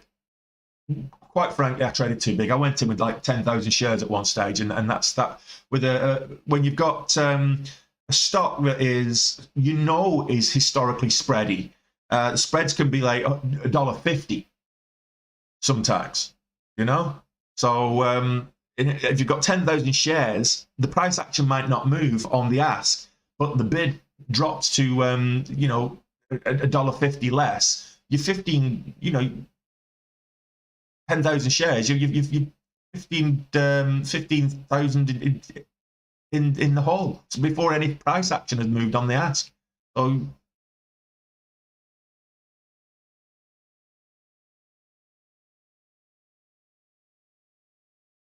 it's all about relative. It's not the minimum volume that I consider good volume, because it's all relative to the stock. If you've got a big large float stock, Bank of America, for example, 10 million shares traded for Bank of America is not going to do anything. Whereas 10 million shares traded for Indonesian Energy, that's recycled the float 5 times. So it's about relative volume as opposed to actual volume. Okay. Should I wait until you have 25k in the account in the US, or should you trade until you hit the max weekly? So if you're in the US and you're trading on a margin account, you're going to be subject to what's known as the pattern day trading rule, which limits you to four trades a day. Now, if you don't have $25,000 to trade, there's a couple of ways to get around that. So first one is the easiest one, is just trade with an offshore broker like Capital Markets or something like that. The other one is to split your equity. What you do have, you've got $10,000, you split it into 5,000 and trade in a cash account, not a margin account. You trade one day with $5,000, and then it's T+2 settlement. So you trade the next day while that's settling. You trade the next day with $5,000, and then the third day, the trades from the first day have settled. You got your $5,000 plus whatever profit you made to trade with that way. So that's the other way of, and you can trade as many times as you want in a cash account. You're not subject to the PDT rule if you've got a cash account. So that's what I would say there.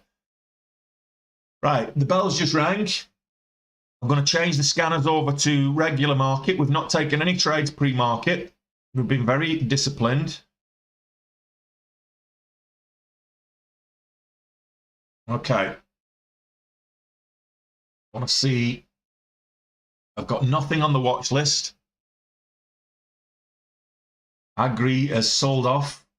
So whoever would say it's good volume, you weren't wrong, but it's sold off. But it's below $4 now. SPY's just made a bit of a pump at the out of the gates, as has the Nasdaq. So the markets are making moves. But I want to see some movement.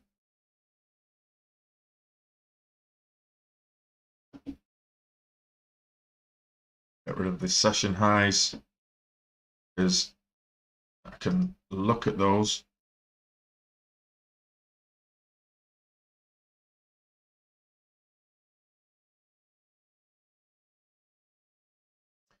BTTX, what are we looking at here?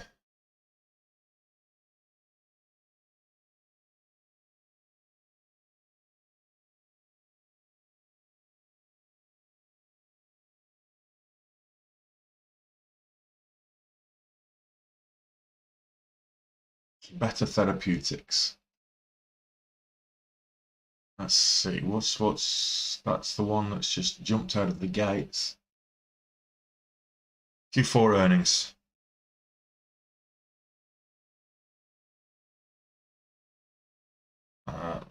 And financial form.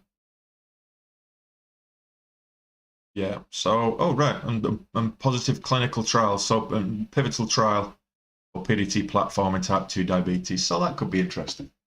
What's the high? 510. So I'll just keep my eye on the rest.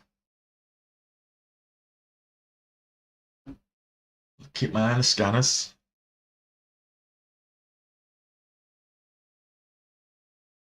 Right now, there's nothing on the watch list just yet. We didn't have a, normally I would use the gap and go strategy, but we didn't have any gappers to go. So now we're just looking at momentum. We're looking for opening range breakouts. We're looking for, reversal patterns, red to green reversal patterns. We're looking for any kind of flag patterns forming or anything like that. So that's what we're looking for now. We're looking for momentum with coming in. So I'm just going to keep my eye on BTTX. Let's have a look at IXHL.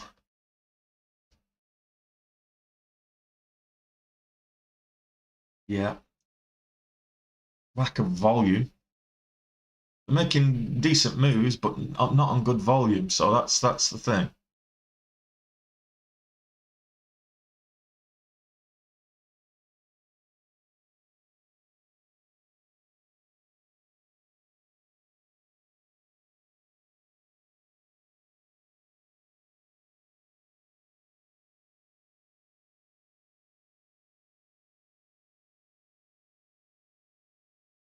Why is that up 200% all of a sudden?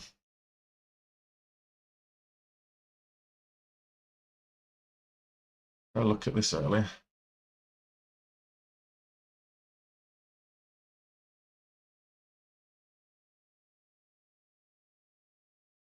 All right, so from last Thursday, we had clinical trials for apnea. This one. So this is IXHL. So this is cannabis stock. Clinical trials for sleep apnea from last Thursday. It was doing a lot of halts yesterday, a lot of volatility yesterday. So could be one to watch today, but it's very low volume, 120,000 BTTX. So that's not, that's down. See, that just dropped 40 cents in a minute. So when you've got low volume moves, they can pull back as quickly as they can move up. So just be careful with that. Be very careful with that. And GitLab, Cano. We traded Cano a couple of weeks ago, didn't we? So Cano.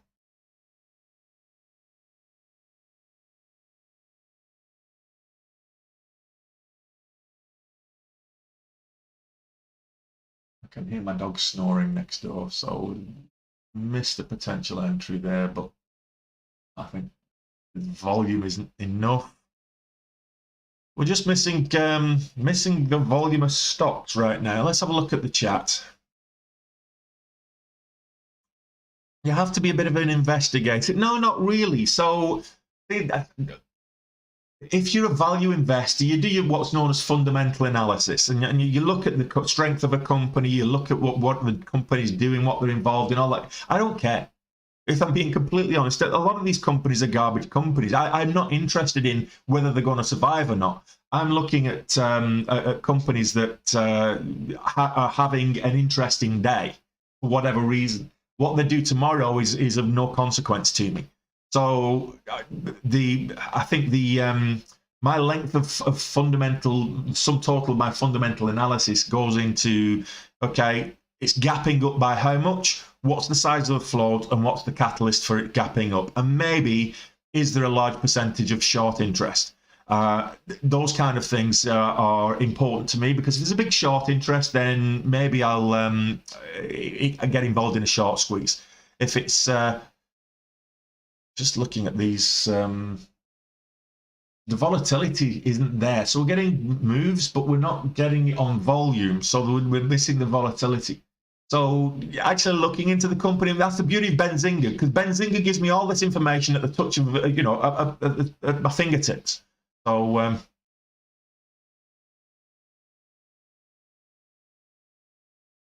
What do you think of TRQ? Well, it's not on the screener because it's either under $3 or it's not gapping up with enough volume.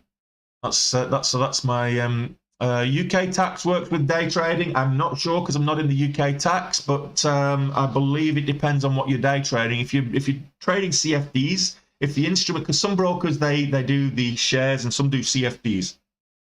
If trading in the UK with CFDs, I think it's considered spread betting as opposed to actual trading of equities. So that will go down as zero capital gains.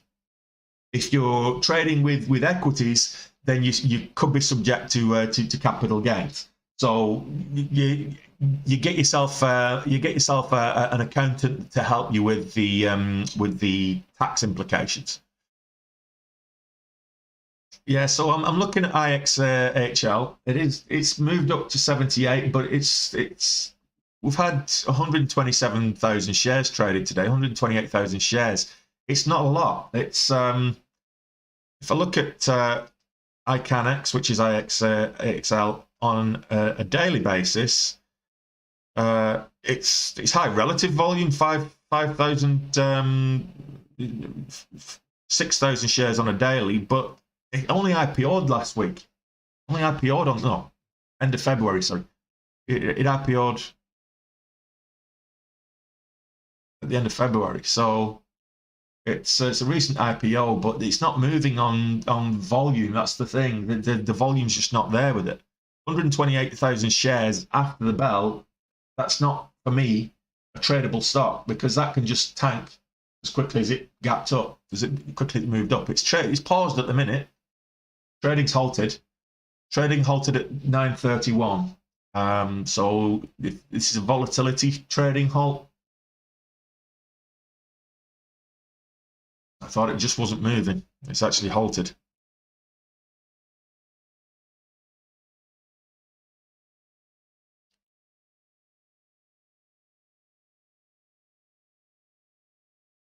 Yeah, I always say, work with your accountant and look into in the UK. Look into opening a company in Gibraltar or the Isle of Man or the Channel Islands or somewhere like that, because those offshore havens.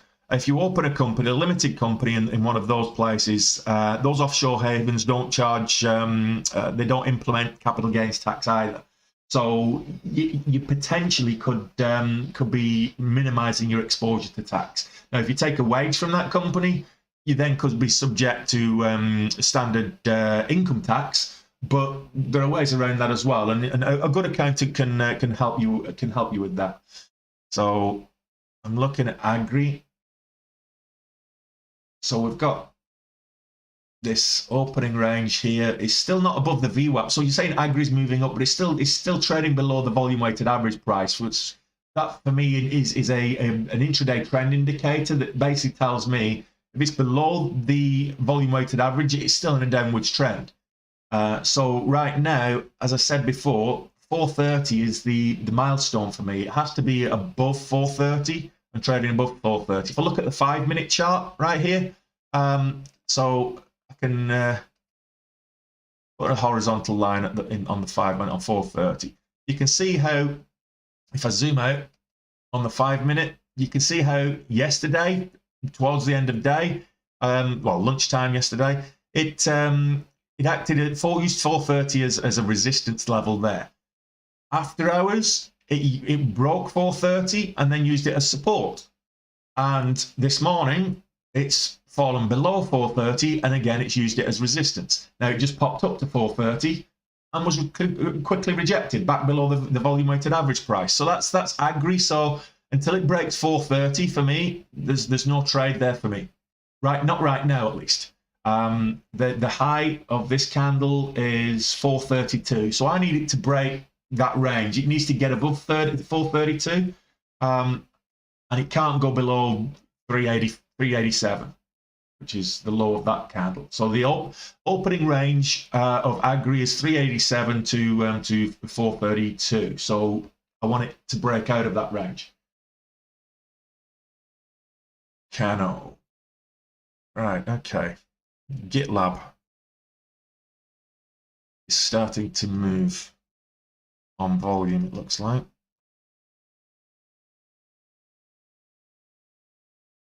It's moving sideways.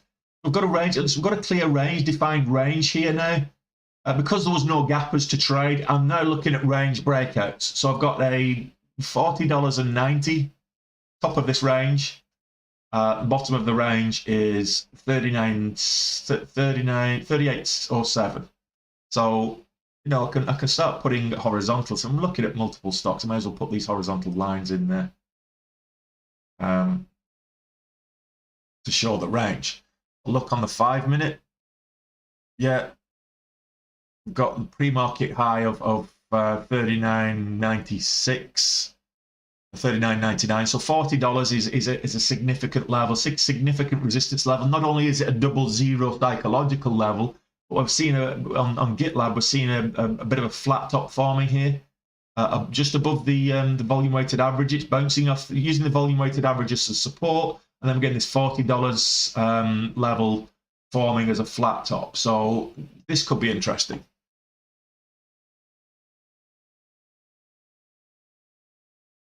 Thing is, we've got a 15-cent. We've got a 15-cent spread, 12-cent spread. You know, 10 to 15-cent spread at the moment, 13. So yeah, that's a worry when you've not got the volume coming in. Whereas GitLab's probably one of the higher volume stocks of the day so far. And it's already above average. So GitLab is looking for me like the potential for a flat top breakout here at $40. I want to see them testing $41 ideally if it's going to go on an upwards run. But we can see here that it's 1, 2, 3, 4, 5, 7 times it's tested this this level of $40. So this flat top is typically, particularly if you're getting an ascending wedge formation, which is higher lows. So if I want to look at the 5-minute chart, the low on the 5-minute chart is 39.22. So if it breaks below 39.22, I know that the likelihood of this breaking out as a flat top breakout is less. But if the next low of this one is 39.40, which is what we've just formed. So if after this this candle completes, we go below 39.40, it becomes less and less likely that we'll get a flat top breakout. So we're not getting a huge amount of movement. Did IXL resume? No. So that's interesting. So that was a volatility halt, and it halted up at 9:31. Normally it's a 5-minute halt. You occasionally get 10-minute halts, but anything longer than 10-minute halts are few and far between. I got caught in a 30-minute trading halt, volatility halt a couple of weeks ago, which was fantastic because it gapped up 25%. But the longer volatility halts they're not usually that common.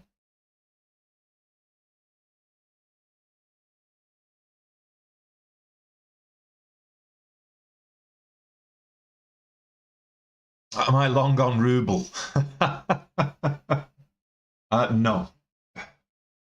Well, firstly, I don't trade forex, and secondly, I can see ruble. I can see the Russian banks end up defaulting in the current climate. So I've not taken any trades yet. As I'm just looking at watching some of these potential. So there we go. GitLab, we had that flat top form, and we didn't get the volume for the breakout. So instead of breaking out, it broke down and it flushed down to $38. So that's not a trade for me now. Okay, so we've got US gold. I'm not trading that. I don't trade commodities. Okay, so IXHL. It opened after 15 minutes. It reopened. So IXHL. It halted at 78.10. It opened back up 15 minutes later at $90 and flushed all the way down to 81. So we had a $9 flush in like a few seconds. So yeah, that's some volatility there. Real volatility there. We just have to watch these opening candles forming. We're not seeing the volume. That's the downside. We're not seeing the volume, but we are seeing there is volatility. So let's keep an eye on the action. GitLab is just selling off now. It's broke that range. So 38.1 was 38.10 was the line in the sand for GitLab. It's broke that range. So that's we have to wait for that to make a comeback, get back above the volume weighted average now for me.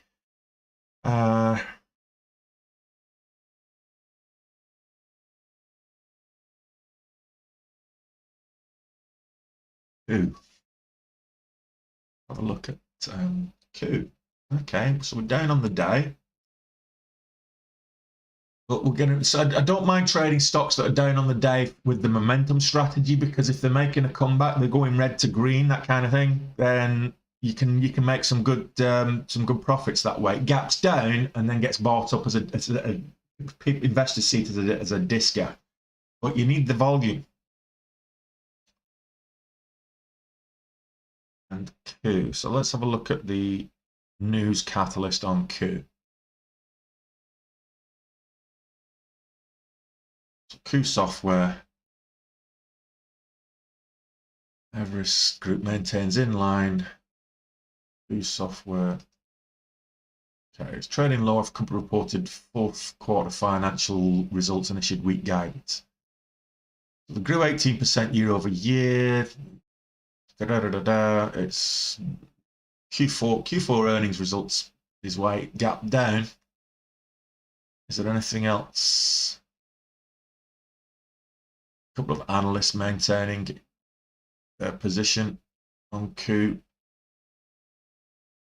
Software.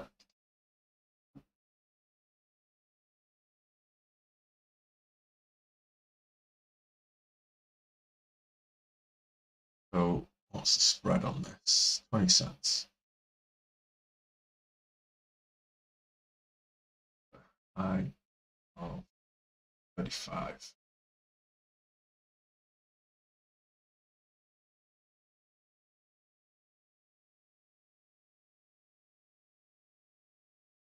$73.35.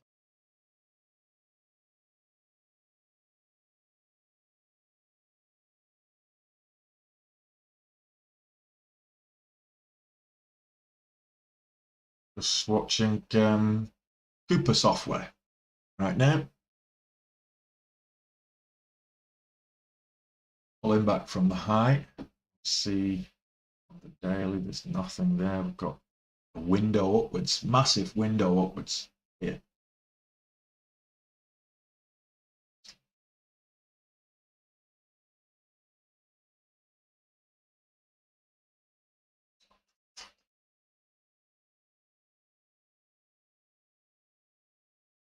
That's the wrong fucking button.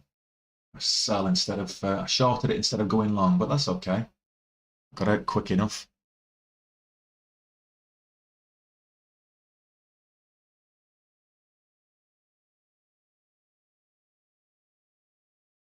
I got in there for the break of the high, so the high of day. We've got a massive window of open window above it.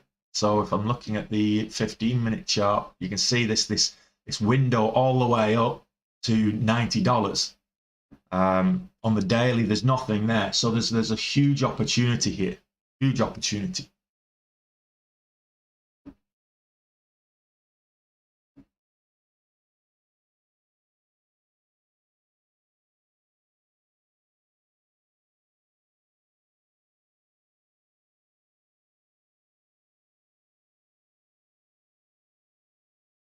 I'm just going to take a little bit off there.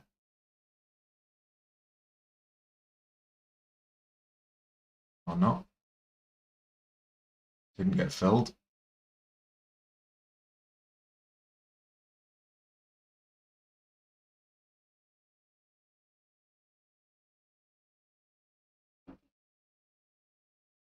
I'll just hold that for now. Move up. I'll get it filled. Come on, you filled 400 of them. Just give me the other 100. And this is something that you've got to, you've got to realize sometimes if the volume isn't huge, you just might not get filled. Put a limit order in there. There we go. Got the fill. So we're back green on the day. After that stupid button press, I pressed a for the breakout. I pressed a sell, so I went short for a breakout upwards instead of going long. And I'll look for another entry level, another entry position on a pullback.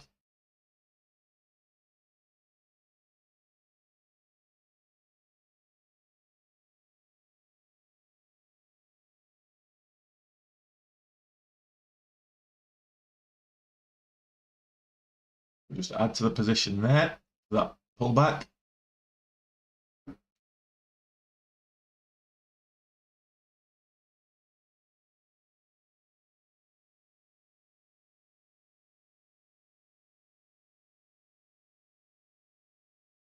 Oh, $75 is a psychological level there. Don't mind that. I want to see retest the high here at 75.88, 75.90. So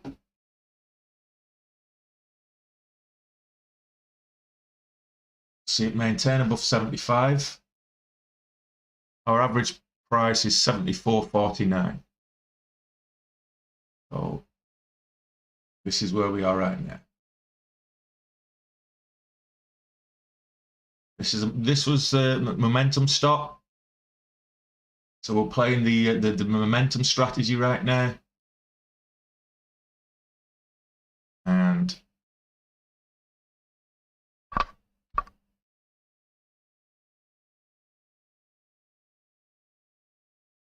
this is the first red candle forming on the 5 minute. So I want to see this turn green. Given that this is the first minute of the 5. We will get out on this if it drops below.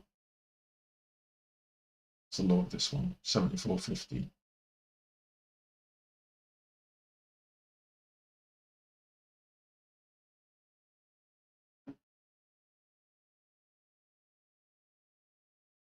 It's going to take a third off here.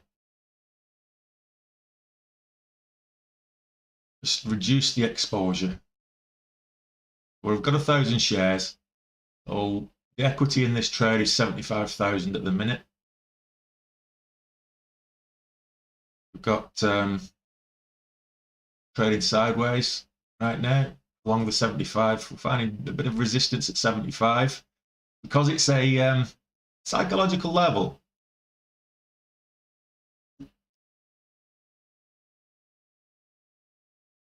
If we break 75, we can go retest 76. So basically now we're just looking at half and whole dollar levels on this one. See if resistance and support. We're in a massive window. It was a huge gap down overnight. Now we've got a massive window to reclaim some of that. As long as we've got volume coming in. And, we've got 5.3 million shares traded in the last 15 minutes. So that's a good sign. We've got 8.4 million shares traded today. So that's good volume. I want to see this above 76. Break our highs again. We should see a bit of volume come in for the break of the high, which is 75.88, which is what we just tapped again. I want to see it break 75.88, take 76, and then we could be on for this. This could, you know, we could get over $80 on this today. Gap down from 90, so to get back up to 80 will be a bloody good result. $10, $15 swing to the upside would be nice. Started around 65. Started at yeah, 64.90 is where we started.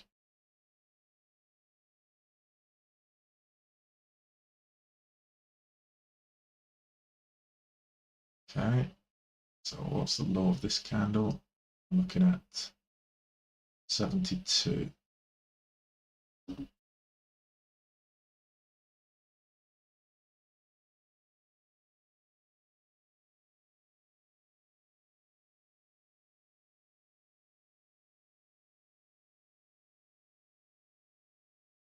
I don't normally trade stocks this high up unless I've rode them this far. So getting stock that's like $30, and if it ends up kind of 75 on the way up or something like that, I normally don't start this high up.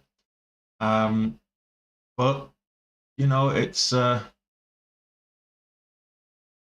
the momentum and it's got the volume. So whilst it's down on the day, it is probably one of the highest watched stocks within the retail community right now. So 8.8 million shares traded so far, and it's only half an hour into the day. So I'm going to get out of this one if it breaks any further.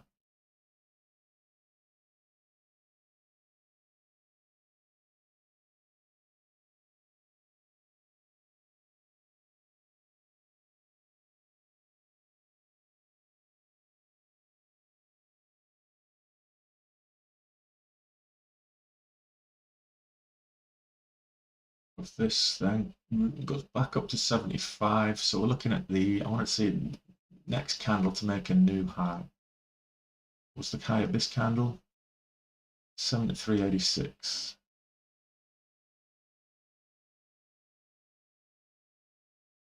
Okay.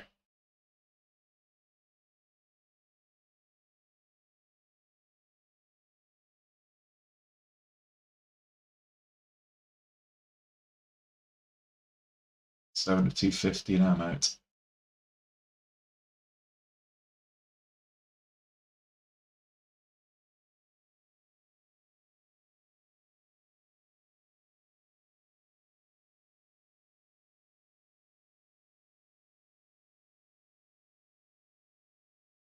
I don't mind the pullback and the consolidation. It's just I need to see an end to that. See the green candles now, 72.50 and I'm out.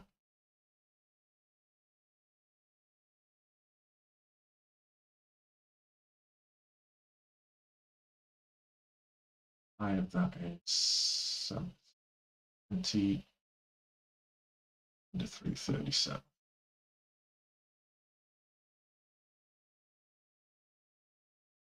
Oh, just I'll get back to the chat in a moment. We're just in this one and we don't want to be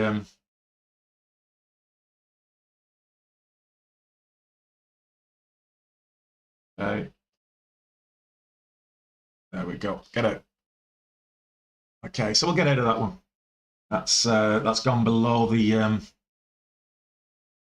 resistance level that we had here, so it's just gone below it. So we'll get it. Okay, so Cooper Software pulling back. I'll keep an eye on that one. I'll put that on the watch list. But I need that to get back above 75, so we'll tap 75.88 twice. So I'm just going to put a horizontal line there. That's the high of day. We'll see it breaking high of day again.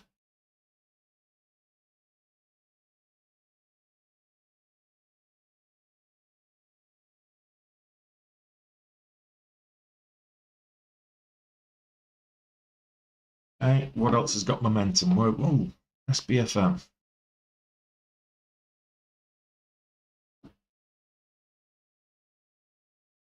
Sunshine Biopharma.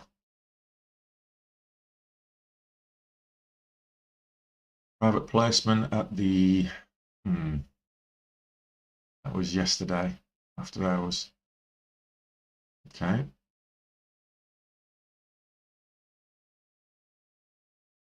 %16%. It's gone without us.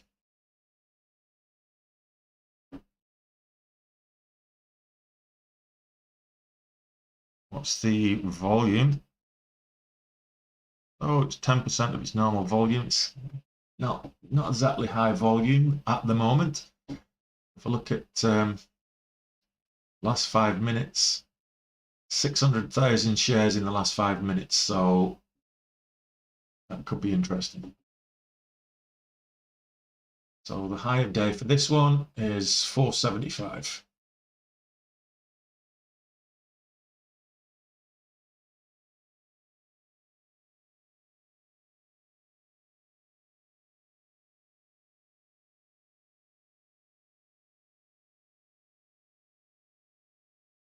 That's the top gapper on the day. Okay, let's have a look at GitLab down. Yeah, absolutely. US 30. Okay, if you're looking at the Dow Jones or something like that, the wider markets are trading up slightly today. So if you're looking at US 30, it is slightly up. It's almost a percentage point up. Wider market SPY. So the Nasdaq's up. They're both trading. They're both in an upwards trend. So they're both trading above the VWAP as well. So I changed my setup, did I? I'm not sure what you're referring to, Seth, in terms of change my setup. I know I am streaming on Twitch. I'm streaming on Twitter, and I'm streaming on YouTube. Let's have a look at Coop. Oh, Coop is there. I'm just going to what else was I looking at? SBFM.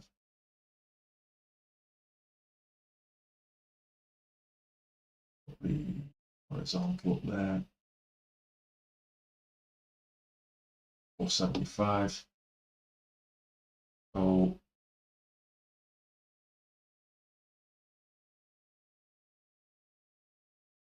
getting that 50-cent mark, I'll put it in there. Imitate the resistance level on Coop, support level. Acted as resistance before, acted as support now. So for me to be interested in Coop now, I've got to see it take 76.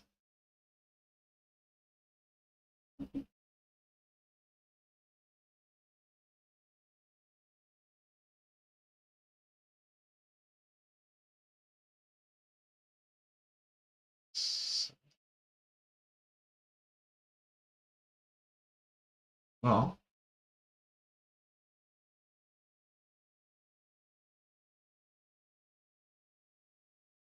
we'll give it a try.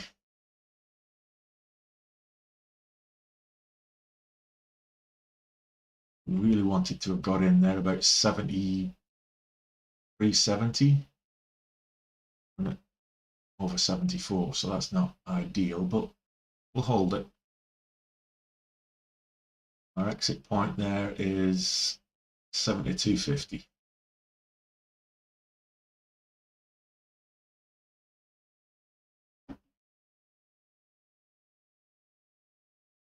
I want to see this go up and retake these highs of 75.88. I'm sure I'll put a horizontal on this.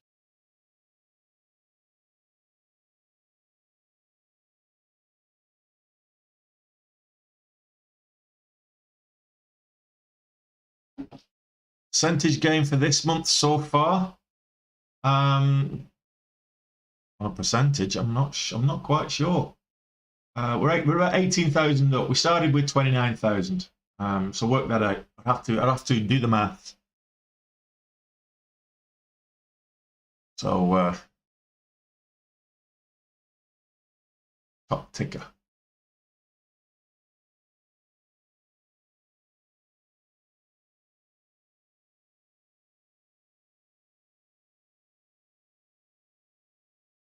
Let's do a quick array line from the high there.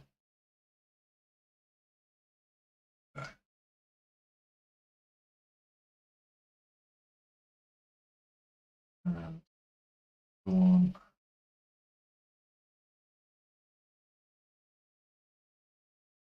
Right.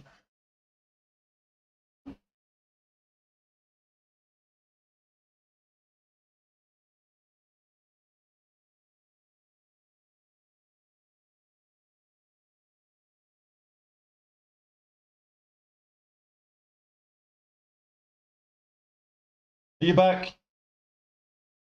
You back? I thought you was outside barking at the neighbours.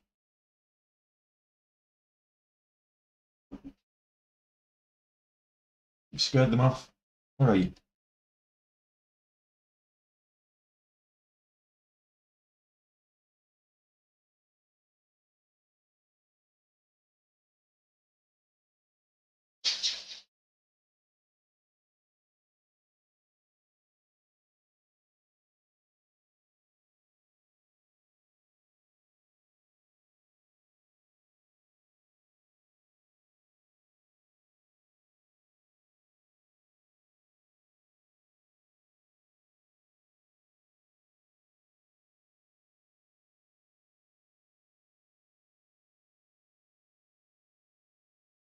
I know the stream's a bit boring at the moment. We're just watching Cooper Software.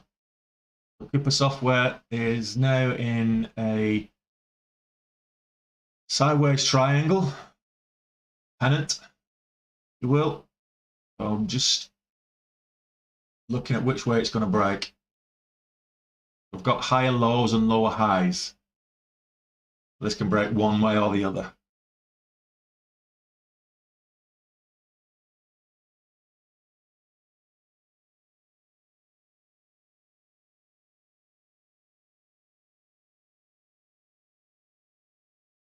Not a lot of volume at the minute. That's a bit of a exit indicator right there. Is the lack of volume that's coming in. So I want to see the top of this flag, the breakout, and volume to come in with that break. Above 74, 74.50. High of that is 33. So right now,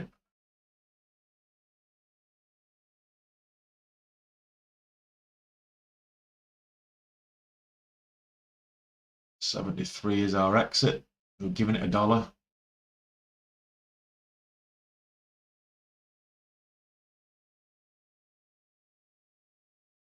Giving it $1 because we want it to move up to 76. So it's $2 gain, $1 loss.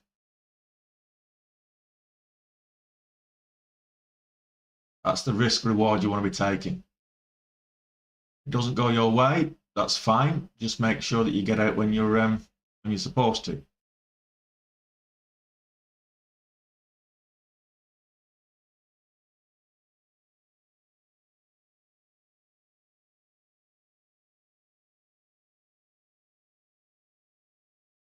If it doesn't bounce at 73, we'll go.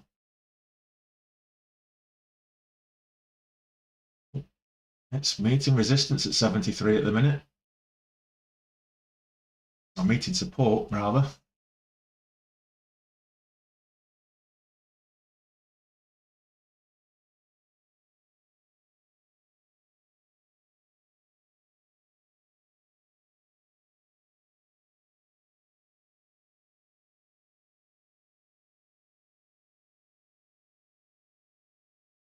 So it's just consolidate. It's very boring when you're trading in a consolidating stock. Don't do it, guys. If you're trading consolidating stock, just don't do it. Just get in for the breakouts. Don't hold for consolidation. Invariably, it'll go against you. And if it goes against you, then, you know, you should have taken profits to start off with.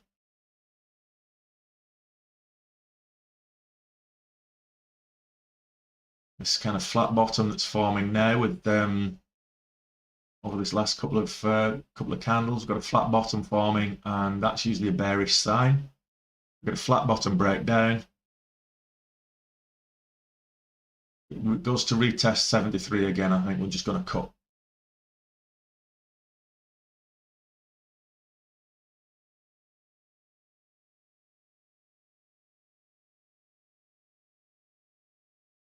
Okay, so we're back up over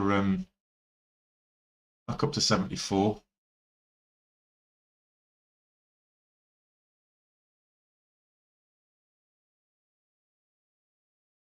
High on this on the 5-minute was 74.33. So 74.33 is the area that we want to be above. 76.74 is the halt level. I want to see it above 75.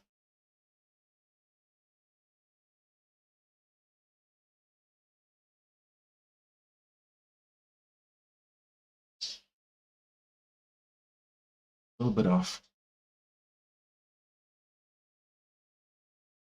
Didn't get filled.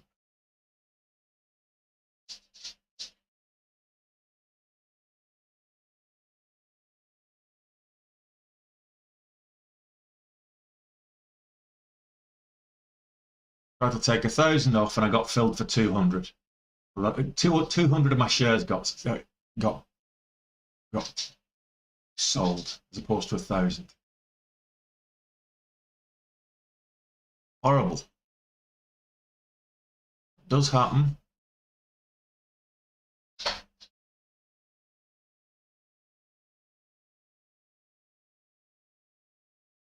I have that candle 70.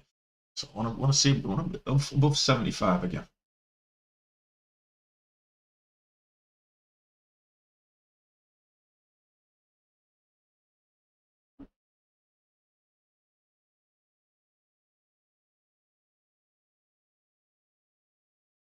Just get rid of 300.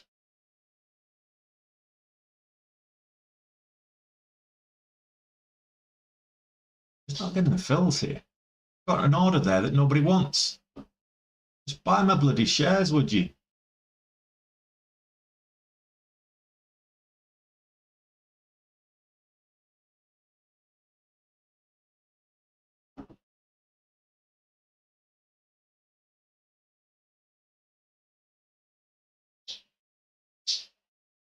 Just typical.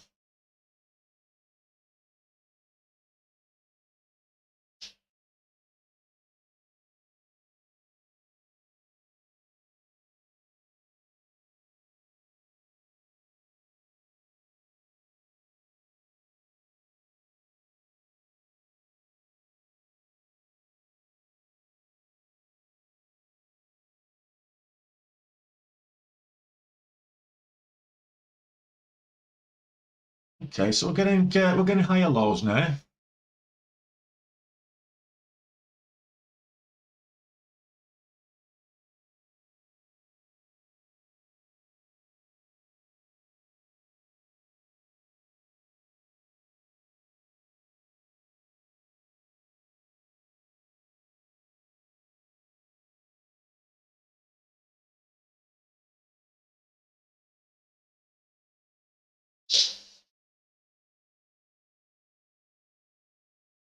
It's low volume though, that's the problem. I've got this volume spike here to push up. So 132,000 shares trading on that one.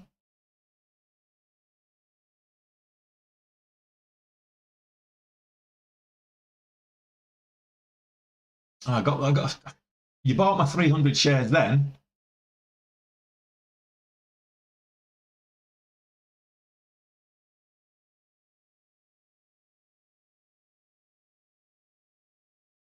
Just don't worry about me talking to the market. I do that often. I'm just yeah,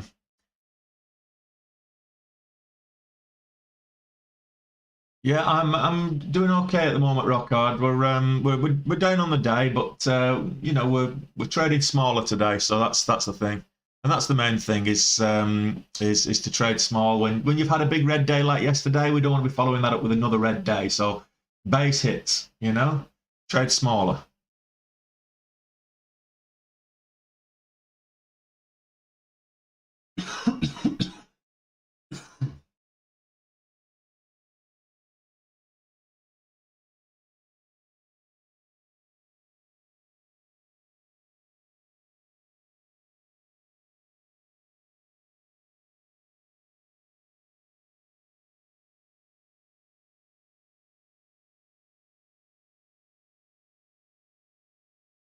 Okay,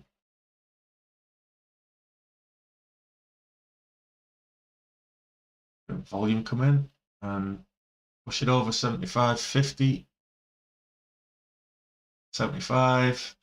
Still want this up at 76. It'll be a good trade if I get it over 76. That was the original target. I'm gonna take 1,000 off there. Buy my shares. Keep 1,000 in.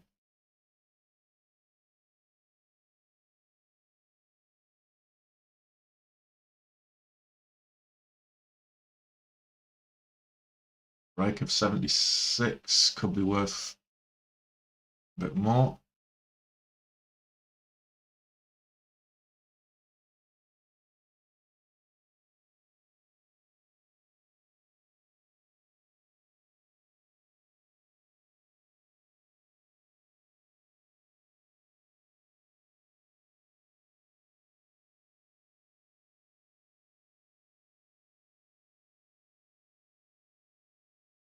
On a break 76. Come on.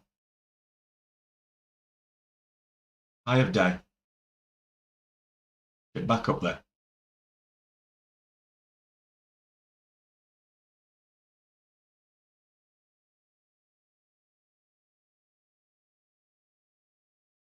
This really is a pain in the hole.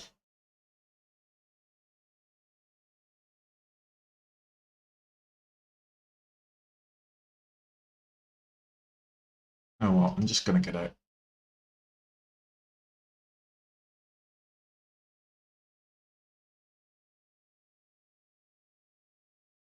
Are you going to retest?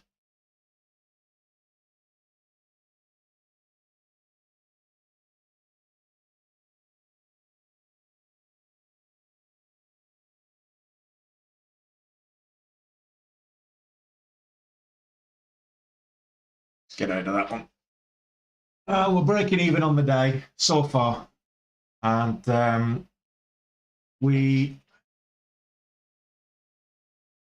show you the trade in TikTok on this one so far. Okay, so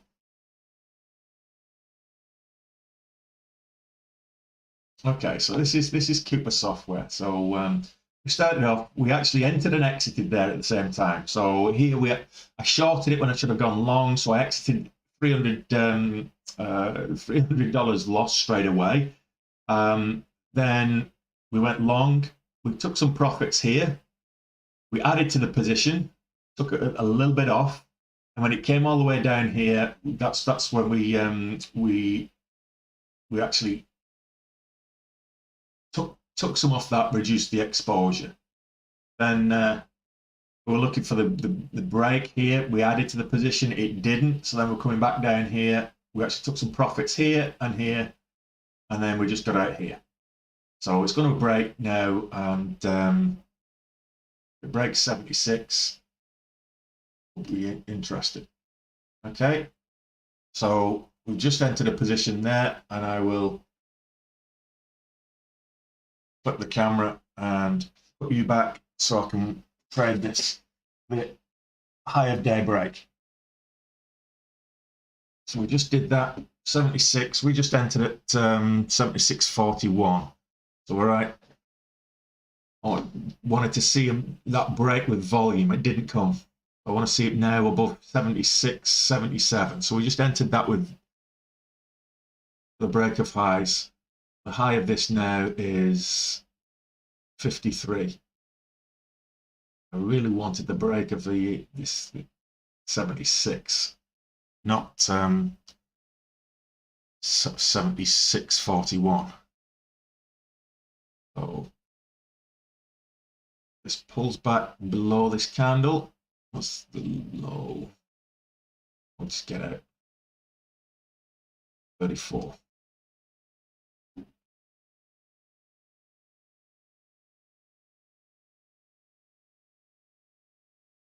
What's this one? Where did we get out last time? 75.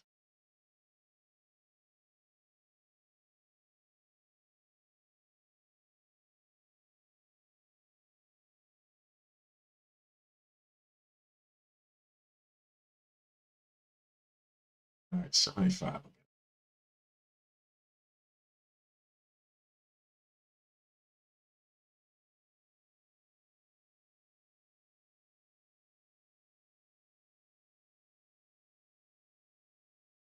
Well, I'm going to exit with a market order. If it drops below 75, I'll exit with a market order because there we go. I can't wait for it to get filled on that one. Okay, so we made all our money back, and then we'll just give it back. So we're 3K down again. Well, easy come, easy go. So we went 3K dead to the red. We made it back, and then we've just given it back to them. So, you know, I'm just not going to trade this. I'm not feeling this one. Let's have a look at IXL. That's just selling off now. Halted again. What else have we got? What else can we trade?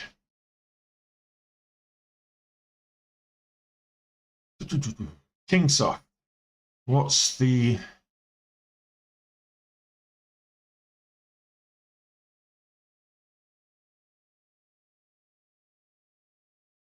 corporate statement. Let's have a look at the let's see. Look at the chart.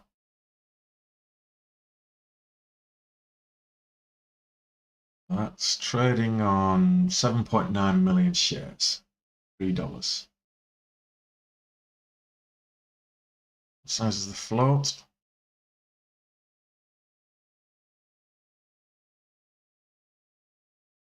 $24 million, 240 million. That's not that's high relative. 3x. See if we can't I'm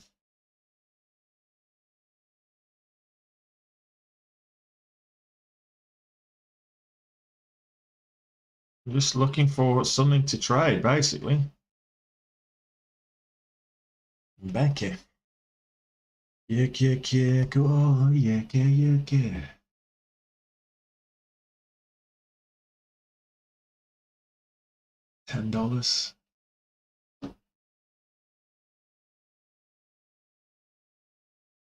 $10 is a resistance level, so high of day there.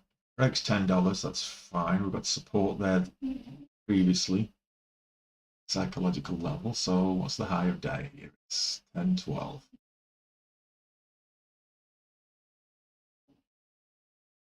You're snoring again. Higher lows is good, but only when you've got volume. That's the problem.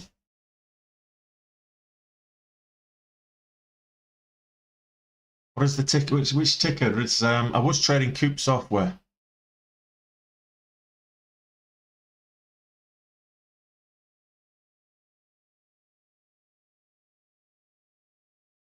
Oh, Cooper seems to be done for me now. It's had my number today, so we're up, we're down. It's like today we've been, you know, action like a bride's 90. We're up, we're down, we're up, we're down, we're up, we're down.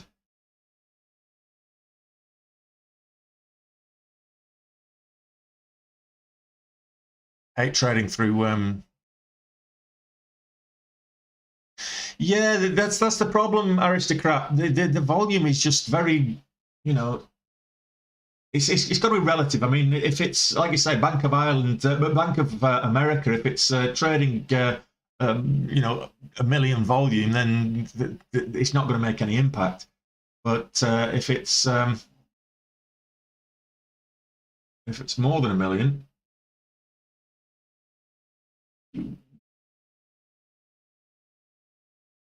if you're looking for something that's good relative volume, then fine.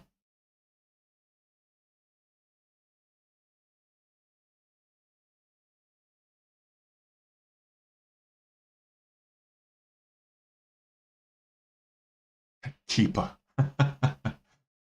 No, Cooper. So right now, want to see the break of $10 here. That's the resistance level. I've seen this on the 60-minute, on the daily. It's, if we look at on the daily, we've got a massive window at 1270 to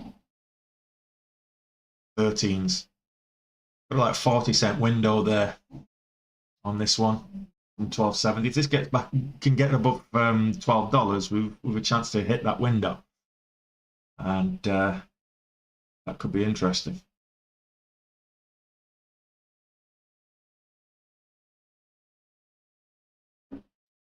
Just not seeing seeing the volume or volatility in all of these stocks.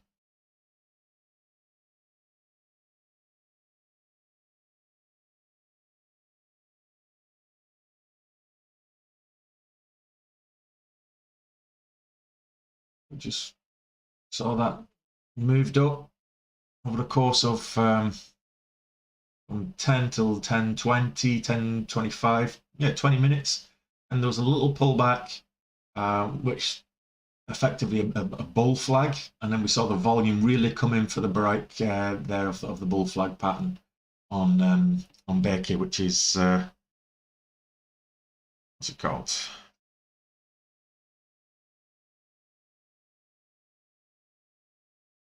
KE Holdings. Why it's called BEKE.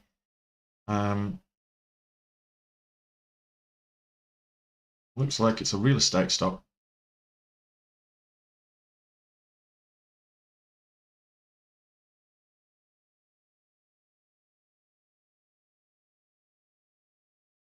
So this has been up to 9.90 previously. The real test is at $10. Well, the break at $10 could be interesting.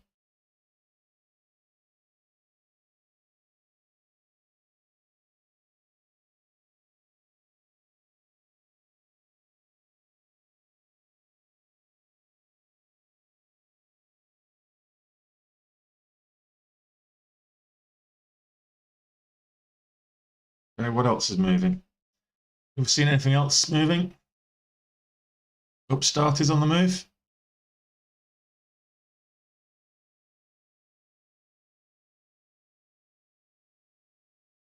It's not hitting my scanners. What's the price of Upstart now? Let's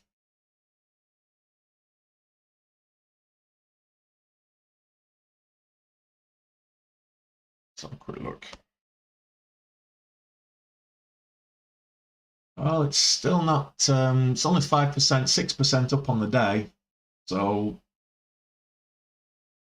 it did a bit of a red to green move at the open, but again, it's not huge volume either. 5 million shares. So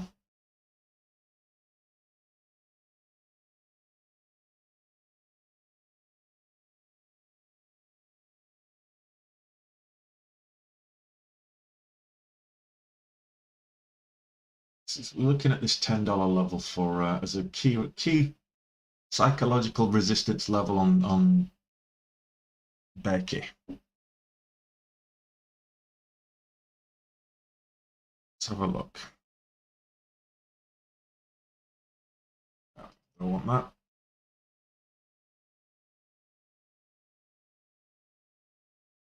KC.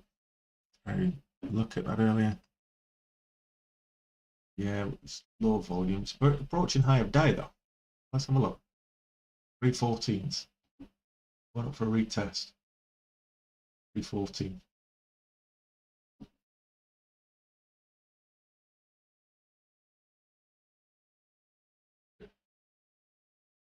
Too low for me. Not enough volume.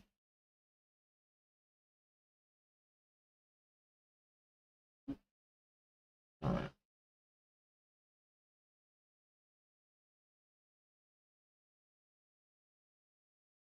So PDD, top volume over the last 5 minutes, 5% change, not huge. Neo is getting good volume today.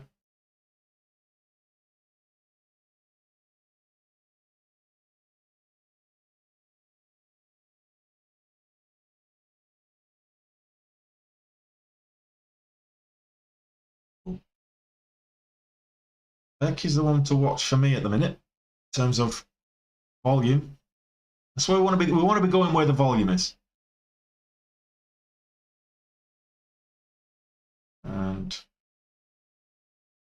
Neo's got huge volume. Let's have a quick look at Neo on the chart. That did a massive red to green move. Now it's pulling back. So I bought into Neo was it last year? No, year before, 2020. Bought into Neo, it was about $14 a share. And held it, made money on it. Went up to about 32, I think it was when I sold.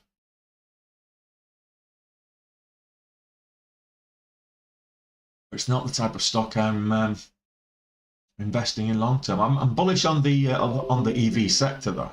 I am bullish on the EV sector. I think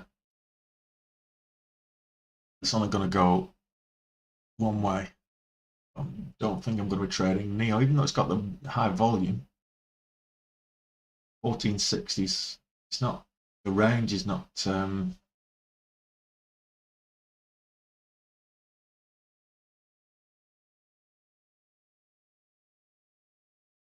Okay.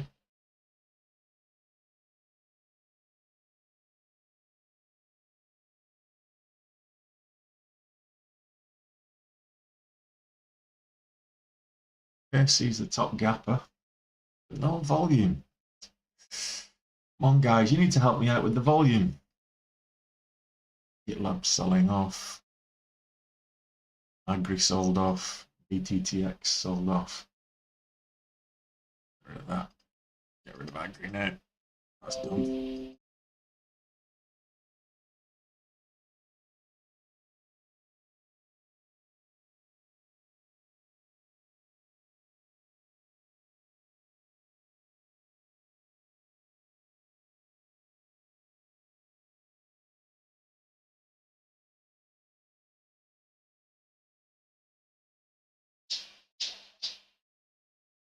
This is forming a bit of a flat bottom, so I'm expecting this potentially to break down. This gets rejected at 981, 982, something like that. Okay.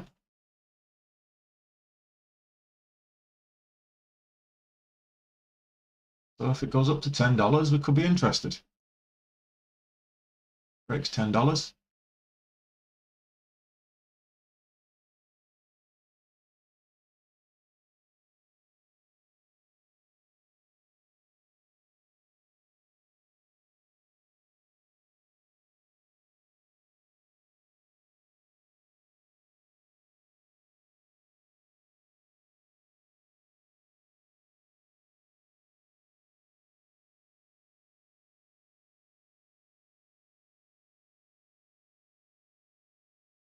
But Doge is not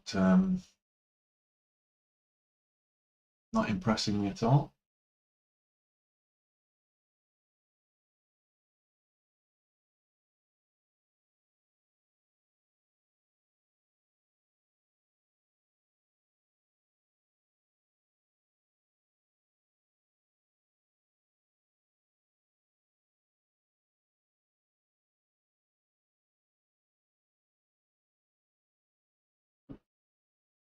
I admit, $10 is the key level across the board here.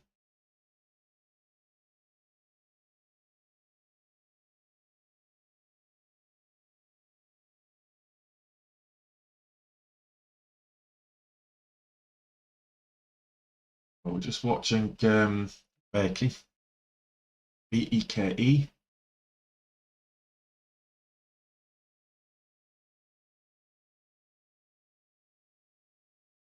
It's got good volume. 16 million shares traded. 80,000 trades.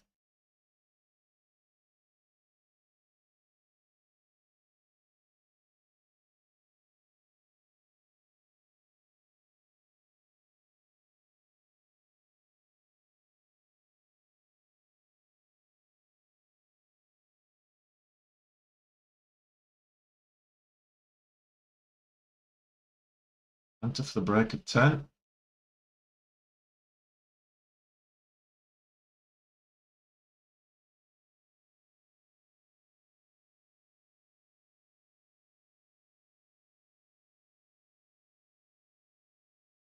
At 20 cents.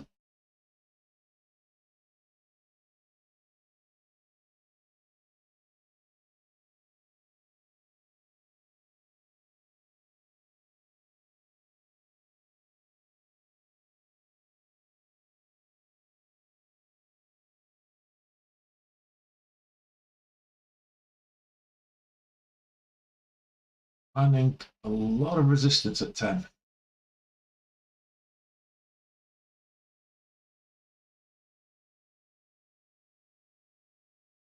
We got it at 10.01. Looking for a voluminous pump. But it seems to have faked us out at the minute. It's going for a retest. High of day is 10.13.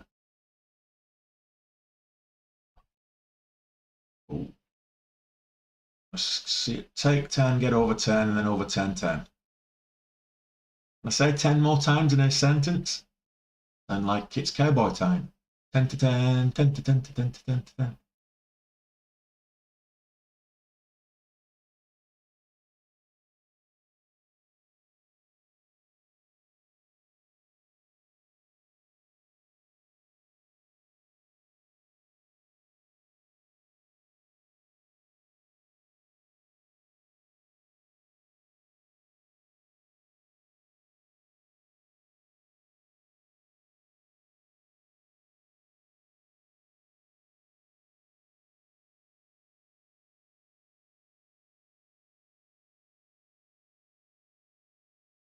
So now it's consolidating. It's just tap that 10 again.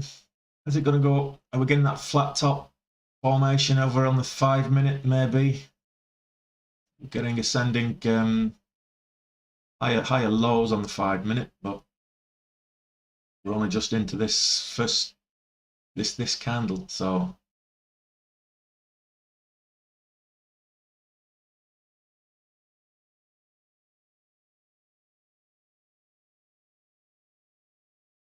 five, one.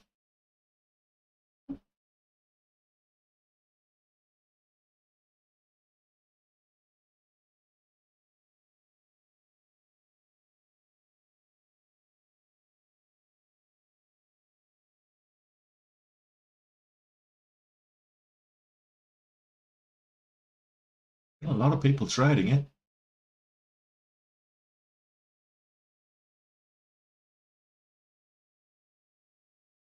Yeah. 100,000 plus shares a minute, so 300,000, 200,000, 250,000. So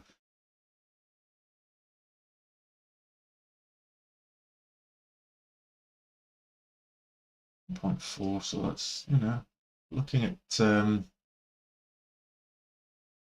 250, 300,000 shares a minute. It's good volume. We're just not getting that breakout that we wanted.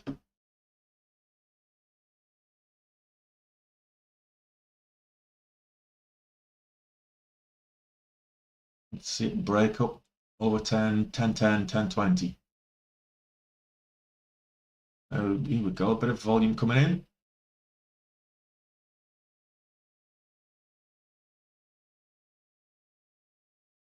And 10, 10, 20, there we go. Take a bit off.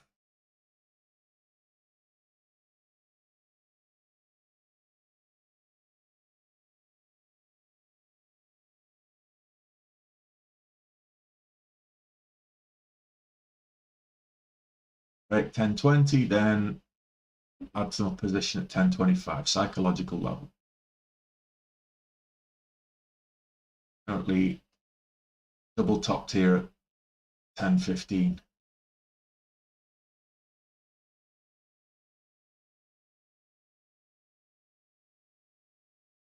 Still in for 5,000 shares.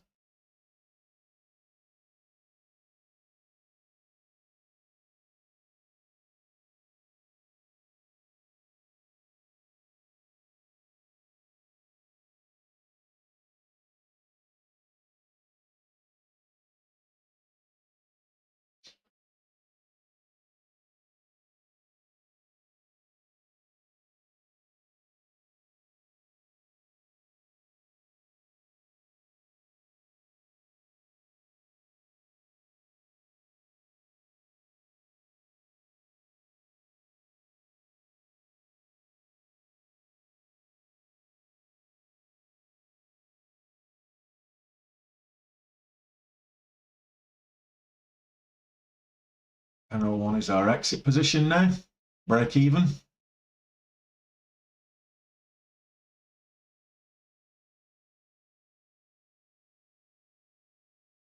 Consolidated enough on this one as far as I'm concerned. Now the moves up, or we move out.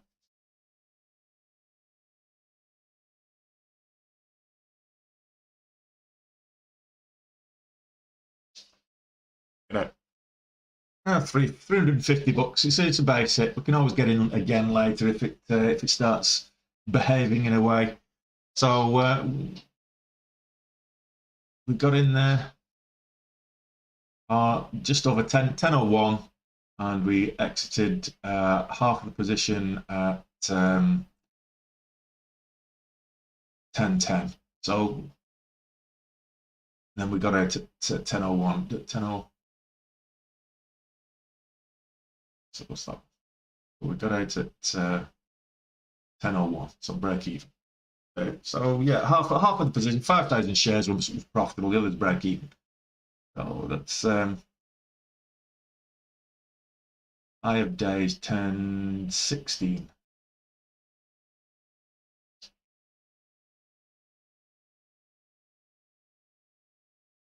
Just consolidating. We're just seeing so much low volume. That's the problem. IXL has resumed. My goodness, that went up to 92s. It's down to 48. So it's retraced 50% of its value. Actually,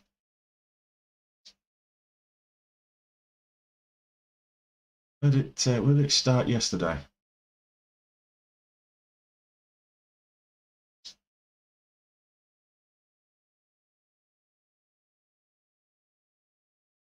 Started yesterday around 18, whatever it is, 22.90. So it wasn't trading on high volume at all yesterday. Let's go back to we just traded. Reiki pulled all the way back below 10s, 990. So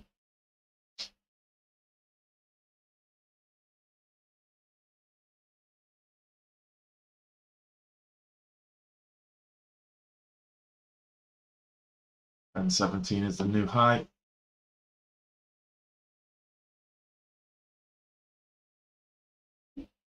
All right.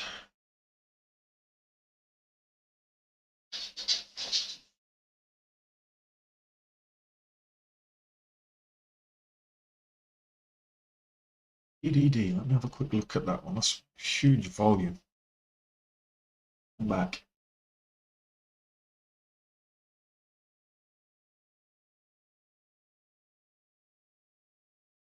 10% on the day.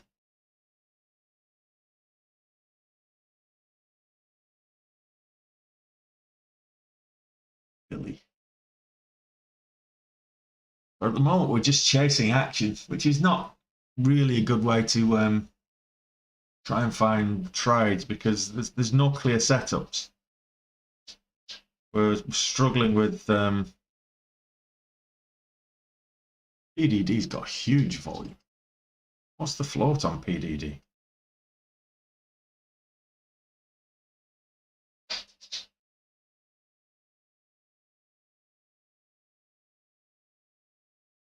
No wonder it's got huge volume. It's a 1.2 billion share float, so no, not interested. Might be making a move, but I'm not interested. My little 10,000 shares ain't going to make much difference to PDD. Induo. So let's have a look back at Becky.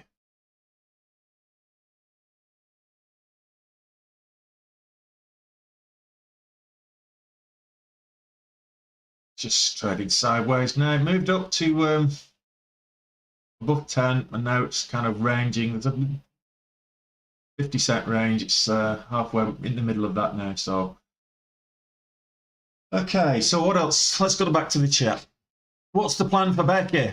Well, I'm watching the high of day. If it breaks high of day, I might be interested again. But other than that, it's just a choppy market. We're just not getting the volume. And the ones that have got the volume, such huge floats that we're not going to make an impact on it. And the relative volume is just not there. So that's what we're looking for: is good relative volume, good high volume. So Kingsoft, I looked at Kingsoft.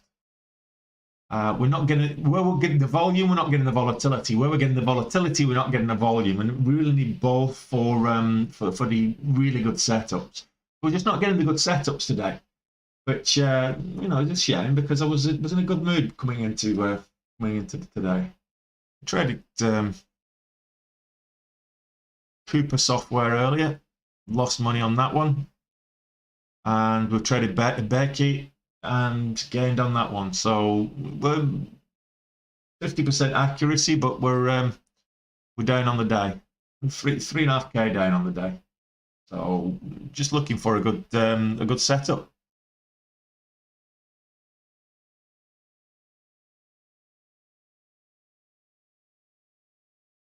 KO. Let me have a look. I'll have a look at KO while I'm waiting for a setup. There's no setups there either. So it's up on the day 1.5%. It's trading at 59s. But if you look at the chart, the entry there was down here at what's this candle here? So I'll look at entry would have been about 59.20s. Go back to this was your entry here. So 59.20. So about 9.46. That's when we should have got into KO. We've missed the opportunity there right now. It's ranging sideways, but the entry would have been about 59.20, and we could have potentially rolled that up to about 30 cents. 40 cents, 30 cents, 40 cents, yeah. So the range is not huge. We've got 60 cents across the whole morning so far. So trying to capture that. We had a nice little move here. But apart from that, 30 cents move, 35, 40 cent move. We wouldn't have got that. We would have entered on this candle to make a new high here, maybe. But that's 45 minutes ago was the entry for KO. Coca-Cola company.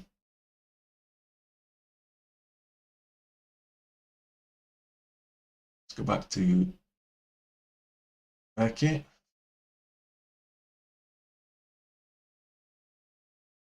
One minute. Yeah, get rid of this line because it's no longer relevant.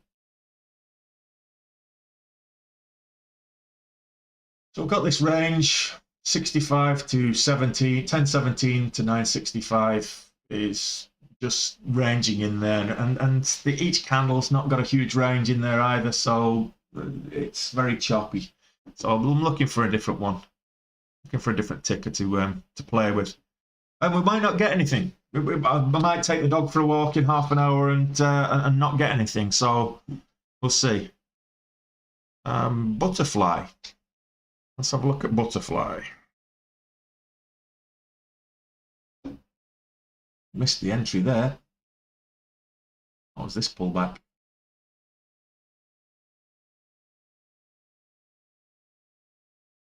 Volume's all shot there. So really I'm looking for where the volume is. Let's look at the 15 minutes in terms of volume. Sunshine.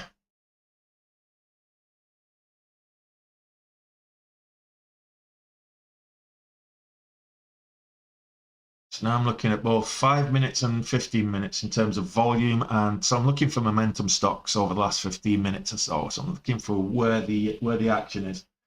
I'm not seeing much, I'm being honest. This IX is very volatile. It's halted again. So it's dangerous though, this one. If you look at the gaps, it gap down from, so we closed here at 70.85, opened up at 59. So that's a $10 move, $10 gap down. It halted on its way down, gap down, flushed again, halted, and that was 53.10. It halted at, opened up again at 41, so another $12 halt, $12 gap down. So extremely volatile stock in terms of its moves, but it's halted again now. Incanix Healthcare. So if you're trading this one, be very careful. It's below the VWAP at the minute, but be very careful because there's a lot of halts, and it's gapping. It gapped up in the first halt of the day, but it's gapped down every one since, and not by a small amount either. We're talking $10, $12 a time. So if you go in, let's say you go in $1,000 there, sorry, 1,000 shares, and it gaps down $12, you've lost $12,000. It's very risky stock to trade when it's like that. But likewise, it's on an upwards trajectory now, so it'll be interesting what it opens at in 48. What are we now? 55. Gonna be another 10-minute halt, so 2 more minutes, 2.5 minutes. See what that opens up at. It could gap up to, you know, $6, $7, something like that. We'll see.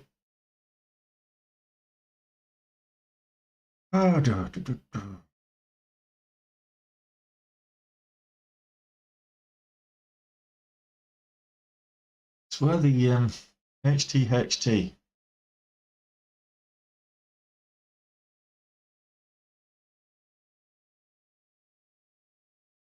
Where the volume is.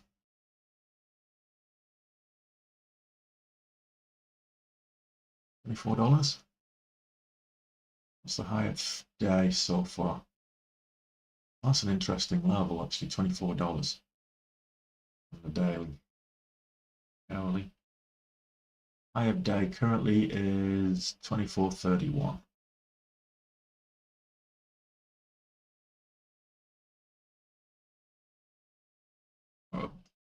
Level here from yesterday at 25.30. Big window, $27. I'll be interested. If that gets over $25, I'll be interested in that. I'm going to put this on the watch list. So HTHT. If it gets over $25, that could have some huge potential. There's a huge window there that needs to fill.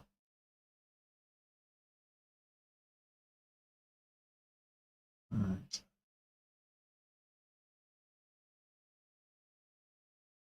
Houston American Energy. Down on the day. Quite a bit of volume, but not a trade.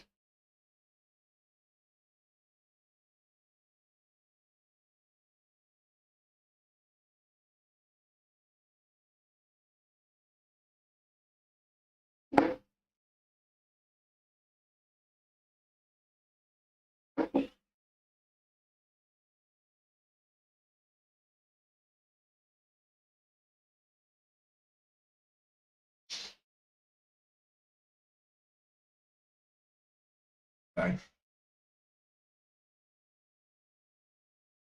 Seeing a little bit of movement in the energy stocks now. US gas, Houston American.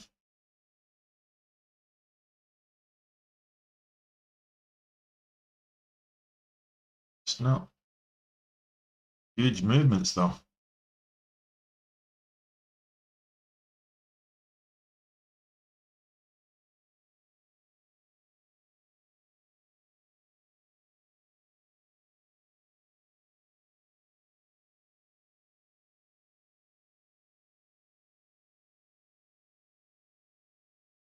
That's the thing. So when you've got rangy, choppy markets like this, like I say, there is opportunity to make money. You just got to be selective. You just got to be patient. Wait for the stocks.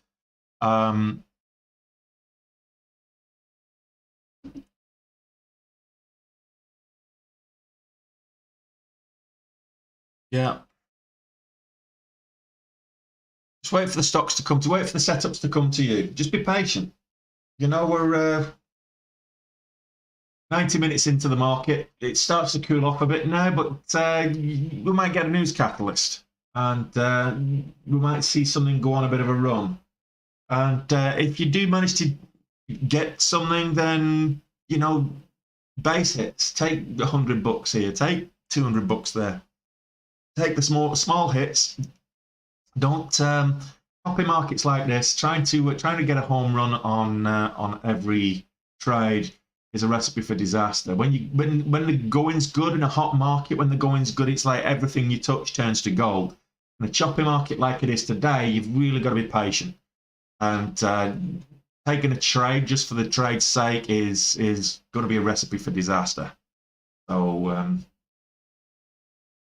Cooper Software now is way down from where it was. We were up at 75, 70, nearly $76 we were looking for. It's now down at 73s, 73.40s. Just looking at what I've put on the watch list. And we're getting a bit of a red, a bit of selling off. So I'm not too worried about that. I'm just going to wait. I'm just going to sit and wait. I will address the chat in the meantime. So we've got two gap ups. So again, volatility halt. So we gapped up. So again, this is IXHL, and I'm just going to keep this on the watch list. Put it on here instead of that one. IXHL, because this might decide to take a turn. It's extremely volatile. We're moving big numbers in very short spaces of time, and then it's gapping either up or down depending on the momentum. So it's now above the VWAP. That could be one to trade, but it's dangerous. Just bear that in mind, because it can be moving up and getting caught in a halt up, and it can then gap down. So just be careful. Okay, so that's IXHL, Incanex Healthcare. Now let's have a look. If we have a look at the actual catalyst on Incanex Healthcare, why is it so volatile today? Look at the news catalyst. It's something about cannabinoid trials or something. I remember reading. So go back down here. So skyrockets amid trading halts. That's not what we're looking for. We're looking for the actual catalyst.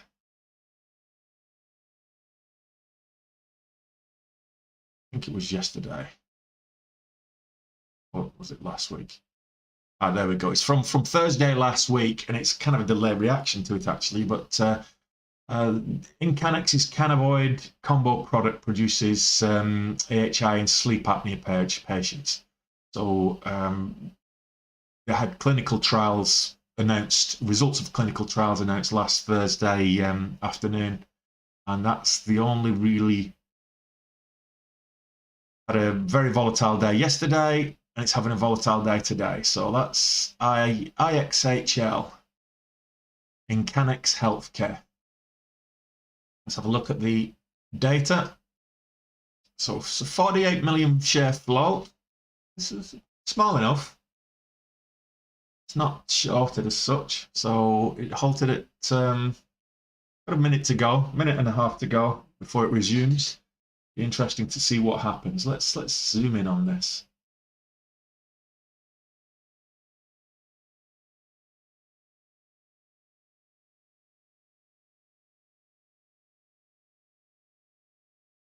Well, let's watch this for a couple of minutes whilst we're at it.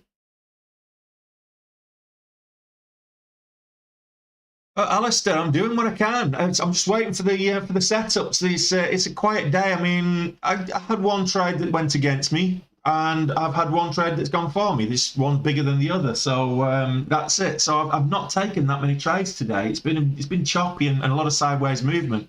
I'm just waiting for something to go my way. Looking for a setup that's going to go my way, should I say? So here we go. It's resumed.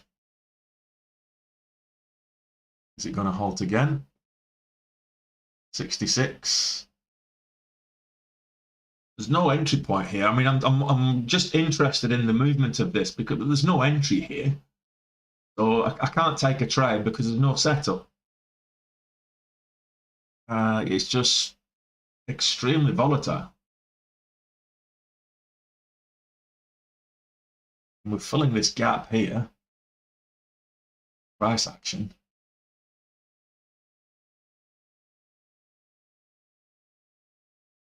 Got 74.84 is the next halt.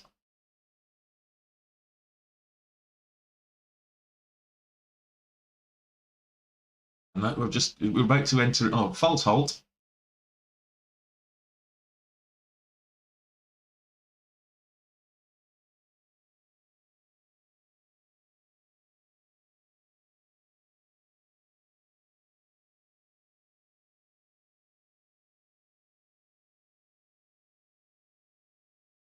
Okay. If this pulls back, there might be an entry point. We might be able to get something, but it doesn't.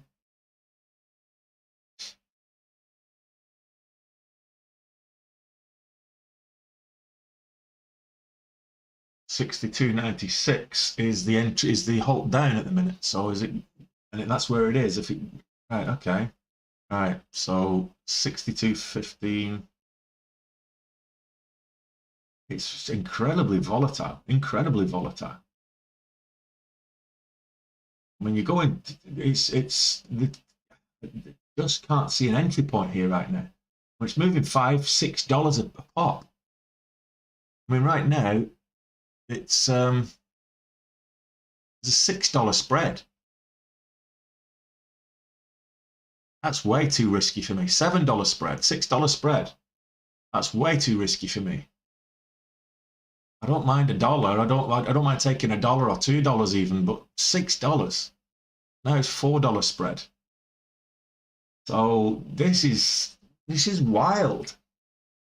The action here is wild.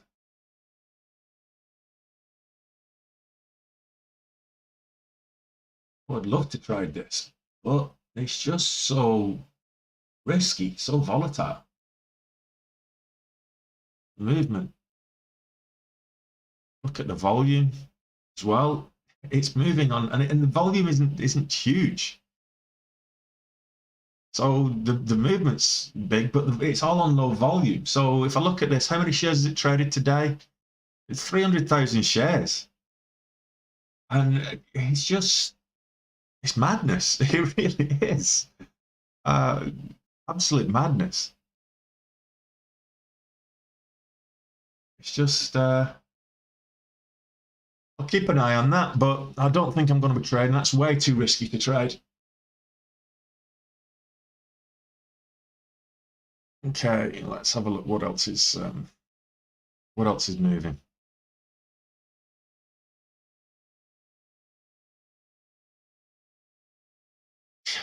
I mean, 32% on moving, 32% move on 254,000 shares. Shocking.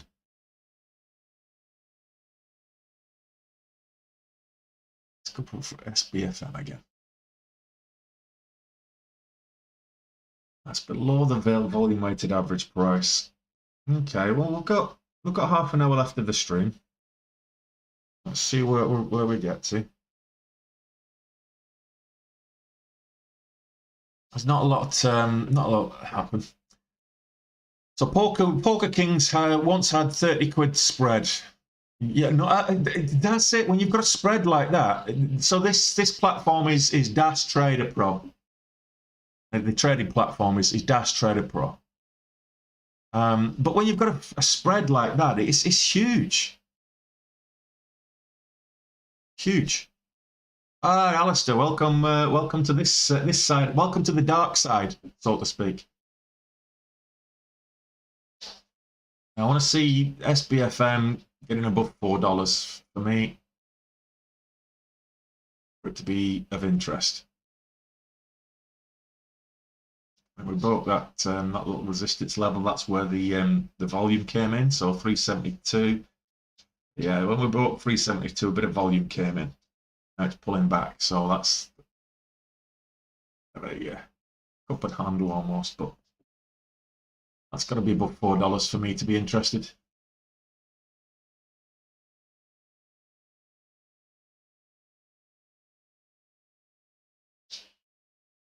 Dogs. I did that before now.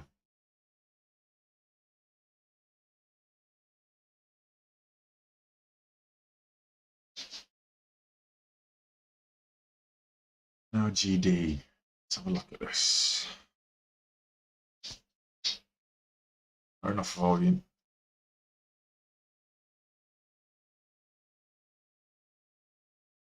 $3.9 million on the day, but it's just not. I mean, these blanks here are just not set up for trading. You've not missed much, mate. We lost on Coopersoft, where we made some money on Bearcade, but we're in the red on the net for the day. So we're just looking for something to trade. We're just waiting for something to set up. Marigold is moving. Now this one is something that we have traded successfully last Friday. So that's back above the VWAP. 340s is the magic number there for me. With Marigold, it's 315. So I want to see either a pattern or it retake the high of day, which is currently 340. Otherwise, Marigold's not for me. And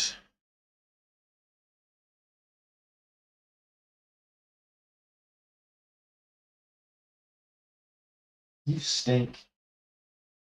You really do. And just like that, SBFM made a little push. Oh. Pull back. Went up to 420s. High of day here is 475, so we've got a long way to go with SBFM. So this is just a case of being patient. There's not a lot we can do if there's nothing moving. Nothing if the setups aren't appearing. There's not a lot we can do. Just got to be patient. Sit on the sidelines and watch. I mean, there you go. That's the thing. So, which Daytrader Pro. So Harvey Interiors is. I'm using Daytrader Pro. The markets are very slow today. They absolutely are. It's a choppy. I mean, we're getting movement, but it's very choppy. So it's difficult to find the setups. And I'm looking for right now. There was no gappers, so we couldn't trade the gap and go. So right now I'm looking at momentum stocks. If there's nothing doing by the time we've finished, I'll probably come back at the end of the day and maybe look for some reversals. If I've not taken any more trades by kind of 3:30, 4 o'clock my time, which is 11, 12 market time, then I won't be. I'll wait till probably Power Hour. Have a look at Power Hour. Oh, do you know what, mate? That's a first shout. So Alistair on YouTube says that I just kept saying to my dog that she stinks, and he said, well, over the last 2 days I stink more than my dog. Well, I don't know about me stinking, but certainly my trading stinks this week so far. So that's a first shout, first call out. Okay, so the high of this one is 421. So if we get a setup, I want to see it tap 423 times or more for a potential flat top to start forming. But I want to see higher lows. The thing is, when you get a flat top, when you're looking for a flat top breakout with momentum stocks, you're looking for it to tap that resistance level, which in this case is 420. But when it comes down for the consolidation, it needs to come down less and less each time. So you end up with, you know, an ascending pennant, if you will, an ascending triangle. So if it breaks out now, if it pulls back now, I want to see it hold over 4. Or it might break. It's breaking with volume now. So I missed the entry on SBFM there. But we're 475 is really where I want to see this high of day. I know. Okay, where am I based? I'm based in Ireland. And I occasionally trade options. So options to me is my strategy with options. You can get involved with complex trading strategies with options, but I tend to use them more for swing trading. So what I'm streaming is intraday trading. So I'm in a trade, I might be in there for a few minutes and then I'm out. I'm just taking quick profits. So we've got a lot of volume for that break of 420. So that was, now we're pulling back. So FBFN could be starting to move now. I really want to see it breaking this 430 level, which on the 5-minute we saw a bit of resistance. We've got the 420, you know, we started developing a bit of a high range here. So I want to see 430 break 430. This is the previous resistance level on the 5-minute from about 10:05. So from an hour ago. We went up and tested 430 an hour ago. We actually went up and tested 475, but if it breaks 430, it's got potential. If it doesn't break 430, then obviously not. But I'm still looking at the longs. I mean, let's have a quick look at the good question. Let's have a look at the gainers and losers. There's a lot of red in the markets. I'm switching the scanners over to include losers as well. And if I'm looking at the 15-minute, there's more red than there is green. Let's go back to session. And Coop is moving. I just really want the 15-minute read. So we're getting losers. More losers than we're getting winners anyway. So, but they're not, again, I'm looking at this and even the losers are not, they're not huge movers. So, well, IXHL is. I've gone back to this one. This is madness. It really is. It's down in the last 15 minutes. It's down 17%. So it's up. It's down. This is crazy stuff. And $4 now is the spread. Oh, $5. So there's no way I could trade this. Such low volume, and the volatility is. I would love this kind of volatility with heavy volume. And there just isn't that volume there to get any kind of predictability with it. There's no pattern setup. There's no entry points. There's no, it's completely gambling with this one in Canex at the minute. I can't see any setups at all. But sometimes it'd be like that. So I'll go back to just the gainers.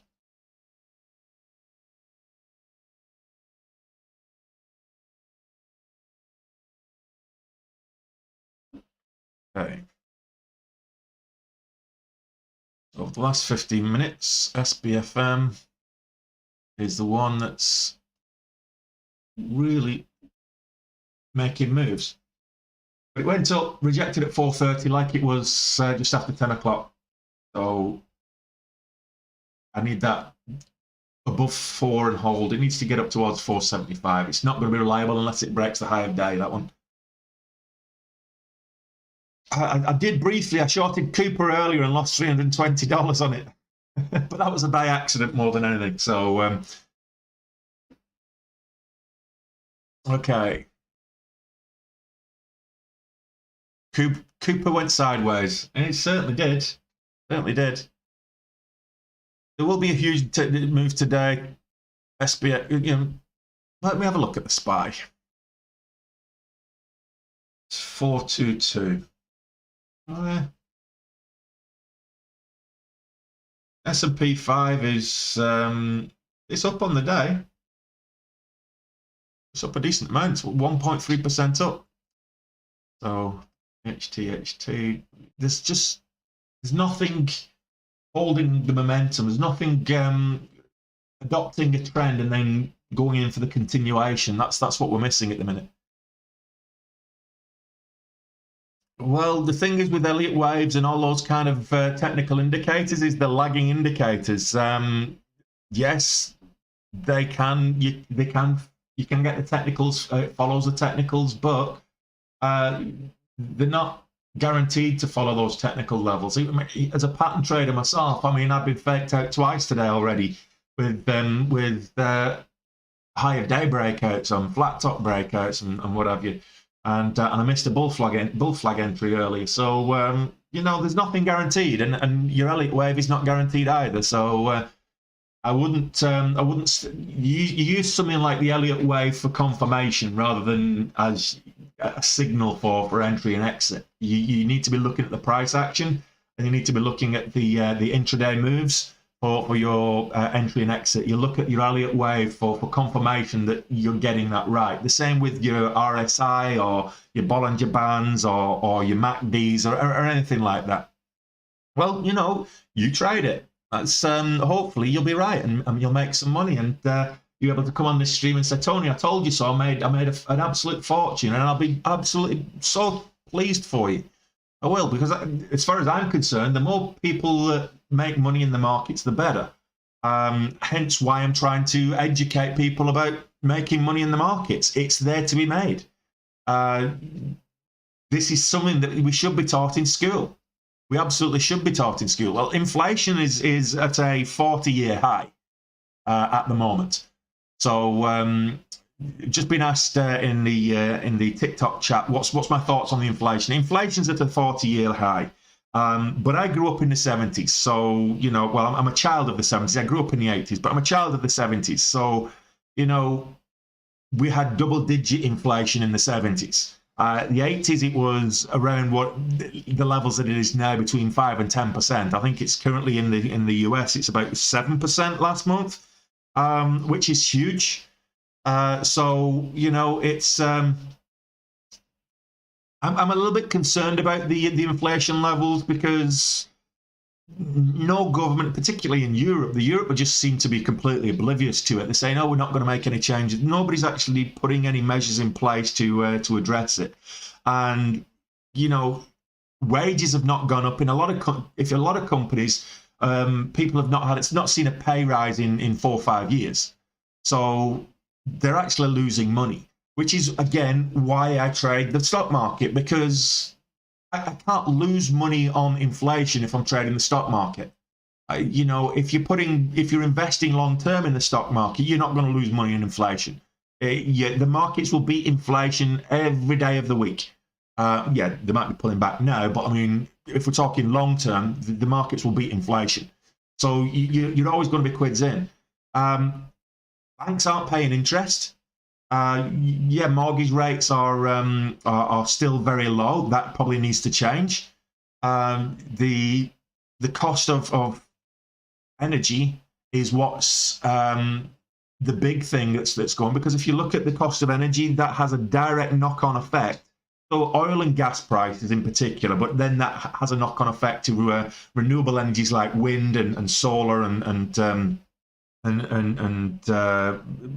hydroelectric and that kind of stuff. But it has a knock-on effect. So as the energy prices increase with demand, supply is being constrained because of the Ukraine conflict, and as a result, gas prices are higher. So and that's the big one there. It's not so much oil, but gas prices are higher. But then we look at oil prices are also through the roof as well, which has a direct knock-on to road fuel, which impacts hauliers and logistics, which then impacts the supply of goods. So people who are supplying goods have an increase in cost due to logistics, and then that goes onto the actual cost of the wholesale of the goods. Wholesalers then have the cost increase, which then gets passed on to the retailers, and the retailers increase the prices on the supermarket shelves.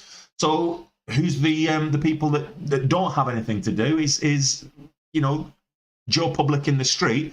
We're the ones that have to stump the cost of it, because everybody else in the supply chain, they just increase their prices, and we're the ones that pay it. Whether it's the price of a tank of fuel for your car, or whether it's a packet of cornflakes off the shelf, everything goes up, and that's where the inflation is becoming huge. If you look at some of the food commodities like wheat and grain, their prices have just got skyrocketed over the last couple of months, and again, that's down to the conflict. But the knock-on effect of energy prices is having a knock-on effect to the price of consumer goods as well.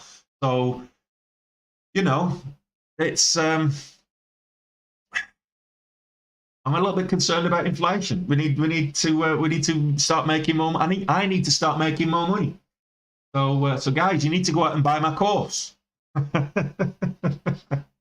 You need to learn how to trade the stock market, so you're making more money. And if you learn from me, it means I'm making more money. I can continue trading the stock market. So knock-on effect. That's capitalism for you.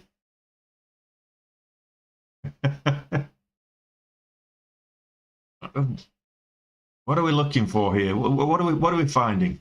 Agri. That old chestnut, Agri Force. Are you making a comeback today? No. Trading sideways. Just made a little bit of a move up, but you're trading sideways. So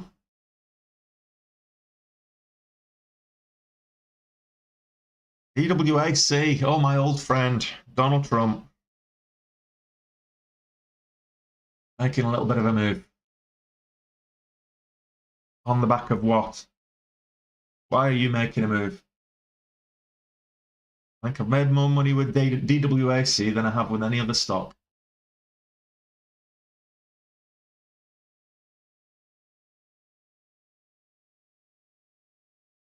Go on, Benzinga, give me my information. Let's have another go.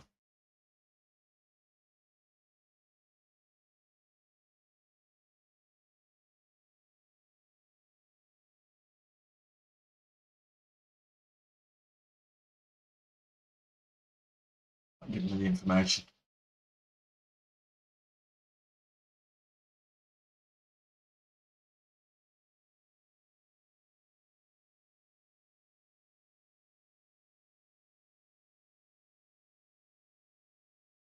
Okay, I'll wait for them to respond.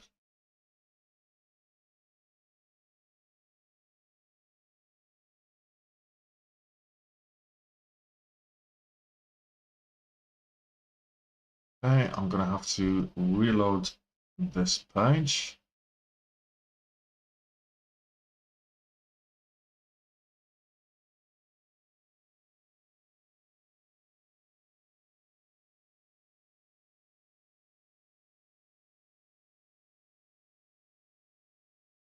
Okay, so I'm just going to have to redo the stream. Just bear with me whilst I set the scanners up again.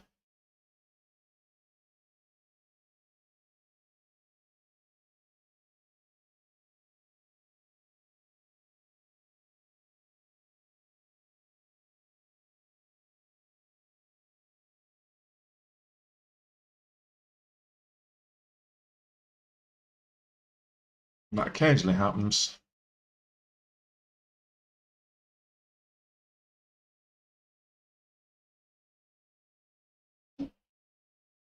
And 15-minute scanner is there. And I want the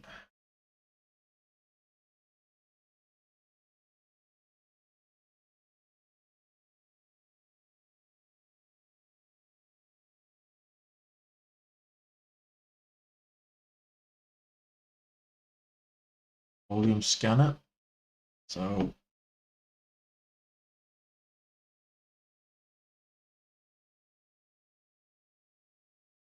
okay, so now I can size them accordingly and we can get on with the rest of our day.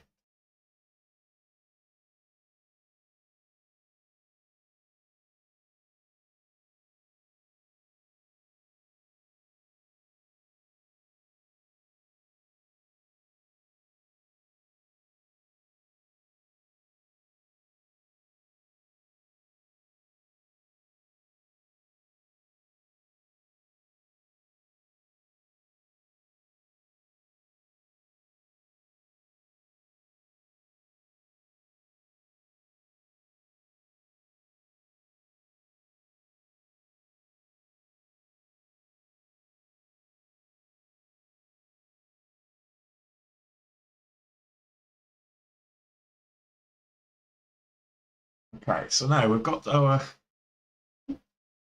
scanners back. That was a bit hairy for a moment.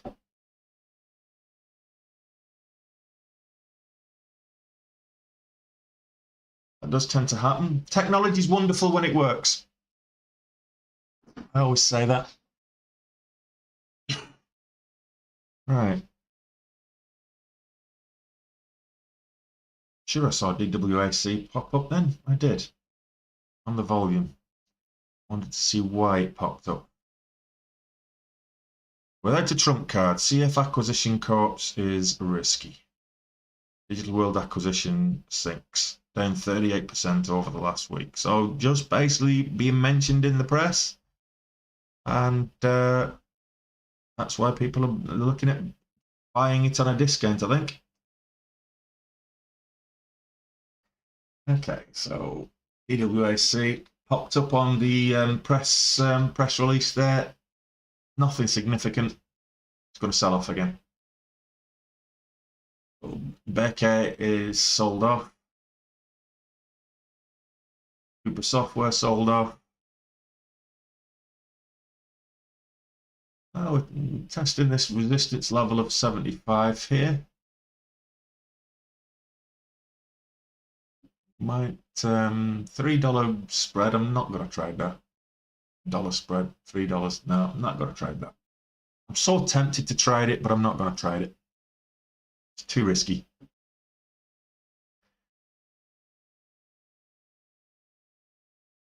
I think you're being facetious there, John.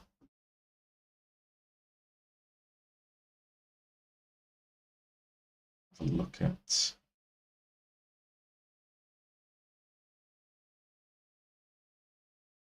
What course? Well, I think it's time to do the tour of my desktop, and I'll tell you exactly what course, John. So yes, I've been across to actually. So this is a funny story, true story, but it's a funny story that when I first moved to Ireland. So when I first came to Ireland, I was doing field sales. So I was covering all 32 counties in Ireland, and I had a morning appointment with a company called Palace Foods. Now, Palace Foods, they supply cold meats and processed meats and foods into the hospitality industry, and it's on the other side of Ireland. I'll get to it in a moment, John. And it's on the other side of Ireland. So that's on the west coast of Ireland, a place called Newcastle. What you're talking about, what we're talking about. It's Newcastle West. So I got up, and it was about a 4-hour trip from Dublin. So I drove, got up early in the morning, 6 o'clock in the morning. I had I think it was 10:30 a.m. Appointment in Newcastle West. And I drove all the way across there, had a meeting, good meeting, was in for about an hour or so, and it was kind of 11, coming up to 12 o'clock, and I was thinking, I'm going to drive back now, but I'm hungry. Because I got out so early, I'd skipped breakfast, and I was hungry. So I thought, I know, next time I see a cafe, I'll stop for one of those nice full Irish breakfasts. So I was driving along, and it said it was, well, just for the sake of argument, it was like John's Diner. I can't remember, it's a long time ago. So like John's Diner, it was like 2 kilometers. So John's Diner, and for any Americans on the stream, that's about 1.5 miles. So it's 2 kilometers off the road. So I thought, that's for me. Nice breakfast, sausage, eggs, bacon, pudding, beans, the whole works. I'll go for the whole thing. So I turned off, and I drove about 5 kilometers, and I'm thinking, hang on a minute. Sure, it said 2 kilometers. That's a bit strange. So I carried on driving a little bit. So I drove probably about 6-7 kilometers, and then I've missed the turnoff. I've missed the turnoff. I'm going to have to turn back and go. So then I saw another sign just before I turned off and to turn around and do a U-turn and go back. And it said John's Diner, 2 kilometers. I'm thinking, hang on a minute. I've been driving. It was 2 kilometers when I turned. So the logical side of me, being an engineer by education, I applied a little bit of logic, and I thought, do you know what? I've missed the turnoff, and I've gone right past it, and I'm, the other side, and this is 2 kilometers this way. So I went there, and I drove about another 5 kilometers down this, and by this time it's in towards Limerick way. So these are country roads; they're not main highways or anything. These are country roads. I'm thinking I've missed it again. And I see this sign, John's Diner, for the 3rd time, 2 kilometers. So I drove it, and I get there, and I must have drove, between 10 and 15 kilometers to get to this place.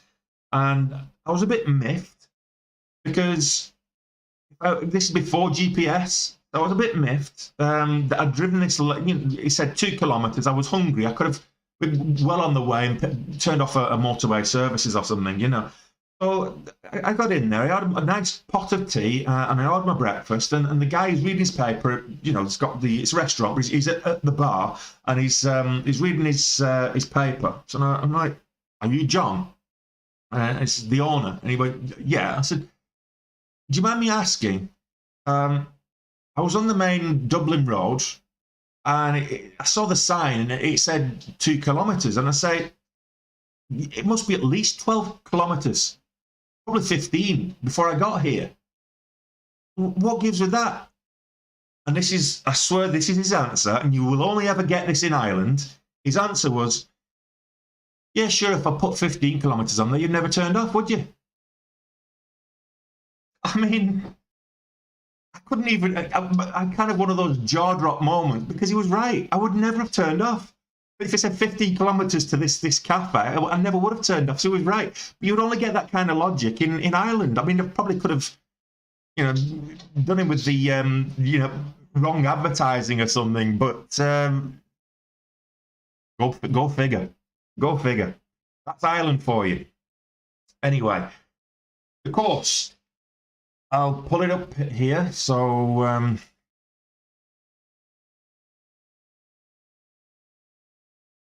John's asking about the course.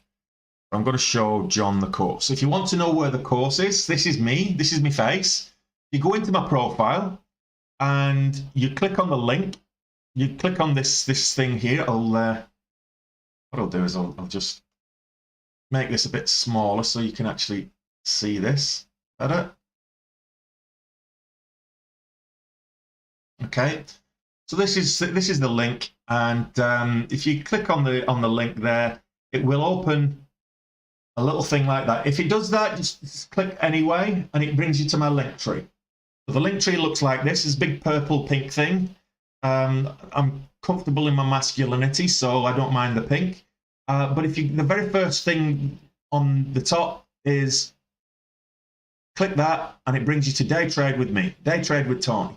And this brings you to the page, and you can actually get in there. It tells you about a little bit about the course, tells you, shows you the actual syllabus of the course. There is, if I put a dash in here, I'll actually edit this on the link tree, but there is another page which is similar to this, but it's exactly the same. But on the other page, we've got this, and as you scroll down, you can actually get to the syllabus. You've got the pricing options, 150, 143, 144 bucks a month. You can get through the course in a month, but if you want to stick around for the mentorship and anything like that, then you can do that. You'll get at least one session with myself included in that in terms of direct coaching and developments, etc. You get more direct coaching and one-to-one sessions the longer you subscribe in. Who's the course for? And I've even got my 3 months profitability, trading profitability, my trading view and my broker statements posted on there as well. So if you want to have a look at those, so that I am profitable. So that's the course there. You go back to the link tree. The second one down is if you don't want to risk your money on the markets, but you still want to make money online, affiliate marketing. There's a course there. It's only $7. So if you want to learn how to do affiliate marketing, I will warn you beforehand. It's a great course. It's very informative. You'll learn a lot, but they will try to sell you that $7 are not going to make any money. So they will try to sell you a lot more of their educational material. And that can be quite a lot more expensive. So just be wary. If you're going in the $7 course is more than worth it, but they will try to upsell you. You don't need to be upsold, but what I would say is if you want a business in a box, if you will, so they'll do all the work for you and then you just put the graft in, then sometimes some people might feel it's worth investing in some of the blueprints and the likes, but just be wary that you can learn on the course, that affiliate marketing course, but they will try and upsell you to a more comprehensive education. Benzinga. So this one is Benzinga. You've just seen me refresh it. So you can try it free for 14 days. What is Benzinga? This is Benzinga. So Benzinga is the scanners that I'm using. So right now, this is my gap scanner. So I'm just going to change this to the 15-minute and sort by volume. So normally I would have the gap scanner here. This tells me exactly what's gapping, what's moving. We didn't have any gappers this morning at all. And then I've got momentum scan. This is now set to catch the momentum. So what's moving up over the last 15 minutes? Where's the volume over the last 15 minutes? And the same thing in surging stocks over the 5 minutes. Down here, I've got notifications, which is halts, resumes, price spikes, highs. I'm going to set this to session highs, and session lows. So I'll get more information there, and I can see that. So, and it's in real time. I'll get to see that. And then I've got the news ticker here. Okay, that's Benzinga, and that's the third link down. Okay, the fourth link down here, if you want to try trading, if you've only got a couple $100 or something, you don't want to go through the course. You don't want to, if you don't want to spend the $150 on the course, what I would say is, why not? But it's your choice. But you can go into TradeNet. TradeNet Academy. They are a proprietary trading company. They partner with a proprietary trading company. So TradeNet Academy, they give you, what they'll do is they will give you the opportunity to either trade an account that they will fund, or you can enter the challenge. Now, I think the challenge, which is here, I'll just make this a little bit bigger. So the challenge is a $10,000 challenge. What that means is that this is on stocks, okay? So what that means is that they will give you a simulator, which is a paper trading account with $10,000 in there to trade on the live market with the live data. They'll give you the platform. It's going to cost $200 to do that challenge. And the challenge is that you cannot lose $500, which in lay terms means that your account value cannot go below $9,500. Which also the target and the challenge is to reach 13,000, an account value of 13,000. Now you take your time over it, that's fine. But once you've reached 13,000, you get to choose either you take for the price, entry price of $200, you either take a $2,000 cash, which you can do, and then you'll stick it in the broker of your choice and trade on your own, which is fine. Or you can take an $80,000 live account, and which they will fund for you on the live market, and they will take a 75-25 split in your favor. Or you can go straight to the live account, put $2,000 in there, and they will risk 4,000 cumulatively between the two of you. So they're basically risking 1,300, you're risking 2,700. If it falls below 4,000 max loss, so if the account falls below 76,000, then it gets, they'll margin call you, they'll close all your positions and close your account. So, but anything above that, you'll split the profits 75%. There is a cheaper alternative, which is like $350, and you get a $14,000 account, live account, and the max drawdown is 700. So you can't go below 13,300. So if you want to make, if you take a $14,000 trading account, you set your risk, max risk, let's say, you know, $200. If you hit your max loss on a given day, you're going to be down $200. If you hit your max loss the next day, you're going to be down $400. If you hit your maxed out loss a third day in a row, you're going to be down $600, and you're going to have only $100 remaining until your absolute max loss. So you want to be trying to get profitable, and any profit that you make with that is you get to keep 70% for yourself. So if you make $5,000, then you get to keep 3.5. You know, that's what it, and it's a good way to get into the market if you don't have the funds to do it yourself. I mean, $350 and trade with $14,000, and you're risking their money, not yours. Well, you're risking a little bit of your own money. You've got to have skin in the game.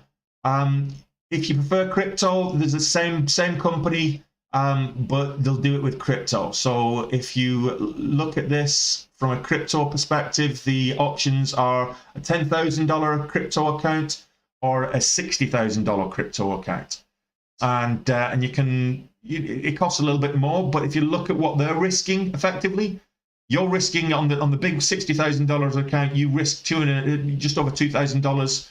And they're risking the balance, which is about $1,400. So it's you keep 75%. On the smaller account, they're risking you're risking $200, they're risking $400. So that's better value because you're risking half of what they're risking, and the profit is 70-30. Okay, so on the 75 on the big account, 70-30 on the smaller account.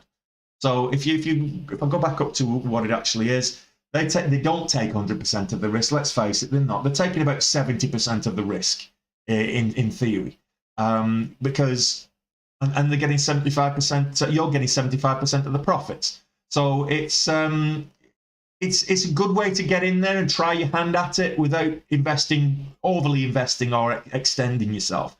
My sense is if you go for the stock option one, which is here again, you went for the $350 option, you get access to a trading room, you get access to a practice account that runs on live market data, i.e. a simulator.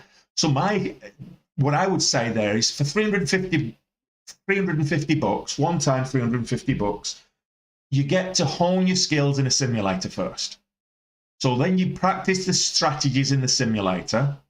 And then once you get a consistent level of profitability in the simulator, 3, 4, 5 weeks, then go into the live account and start trading those principles and those strategies in the live account. That will be my advice to it. Okay, if you're going to do this, and that way you can get $14,000 worth of buying power for $350, and on top of that, you get in the simulator. So if I went to, I go back into my link tree, go down to Daytrading Pro, which is the platform that I use. But if I'm talking about the actual platform itself, if you go into the subscription here, where it says subscribe, if you go for the real-time simulator, this is just the software platform, okay? This is not me trying to sell you anything. This is just how much you're going to pay. So the options here are, it's going to cost you at least $100 just for a platform with the data fees. If you go into Interactive Brokers or TD Ameritrade or wherever your broker is, and you want live access to live data, the chances are they're going to charge you data fees. Otherwise, you're going to have to be practicing on delayed data. If you want to practice on delayed data, go to Thinkorswim. Thinkorswim, you can get a practice account on delayed data with Thinkorswim, and it's not going to cost you anything. So that would be my advice there. So yeah, if you want to learn how to trade, come in here. I'll teach you how to trade. I'll give you some one-to-one sessions as well. If you want to try trading with minimal risk, minimizing your risk, try the prop traders there. Trading View. I use this to log all my trades. There's a free plan in that. It gives you about 30 trades a month for free. So it's good to sign up for that and do nothing. Don't go over the 30 trades. It's not going to cost you anything. It's just going to stop you actually logging trades once you reach the 30. So you can get the basic analysis with that. Trading View, if you want a charting software, go to Trading View, download the software, or use the web-based thing.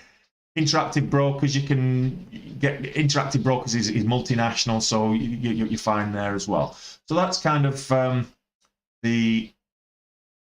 my link tree, my desktop, the course. That's where you'll find it. Okay, and here's my face again. I hope that answered your question, John.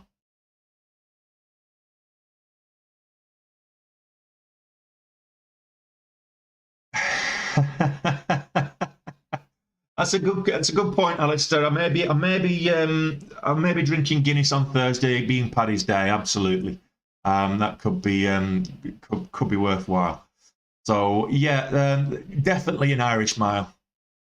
Yeah, I think if you go out into the country, what was it Billy Connolly said? Irish people are the best liars in the world, but not out of malice. They do it because they think they're being helpful. It's like you'll see a young couple in the countryside in Ireland, and they'll walk past the farmer and his wife, and they'll say, how long to the nearest pub or hotel? And they'll say, oh, it's just down there. It's about 2 kilometres. And when they've gone out of earshot, the wife will say, John, what did you say, 2 kilometres? It's 10 kilometres at a push. And he'll turn around to his wife and say, yeah, but they're walking. So, and that's the Irish mentality. It's never out of malice. Well, I say it's never out of malice. You go to inner city Dublin, there's quite a few people who will lie to your face out of malice, but there is a large percentage of Irish people will tell you little white lies, thinking that they're being very helpful. It's just part of the Irish culture, I guess.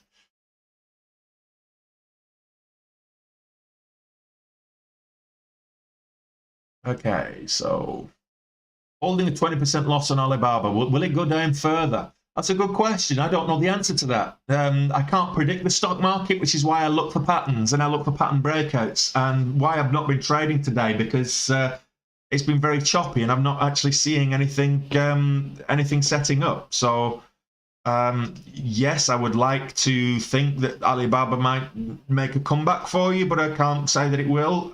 In fact, I wouldn't be long personally on Alibaba. I don't believe in Alibaba as a company. Is my thing with them. I wouldn't invest in them as a company. Why?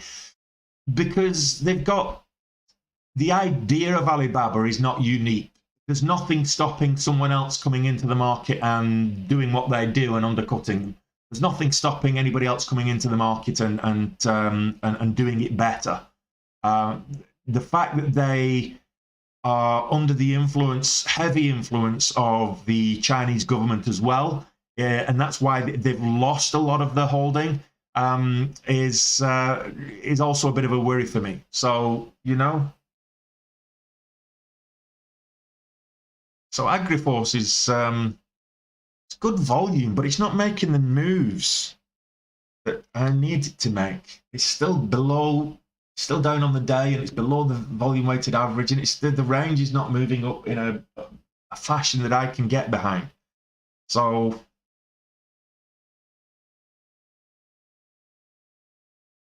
just looking at some of these stocks right now.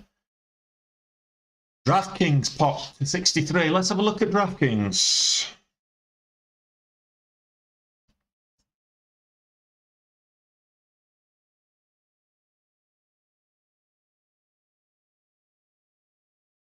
Are you watching the same DraftKings that I am?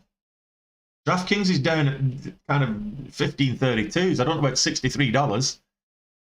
So, Ram, I don't know where you're looking at DraftKings. Go figure. He's looking at, I think you're looking at the chart upside down. It's selling off. So it went up to $16. It's now down to 15.30. So DraftKings popped to 63 is what he said in the chat. And it's like, what?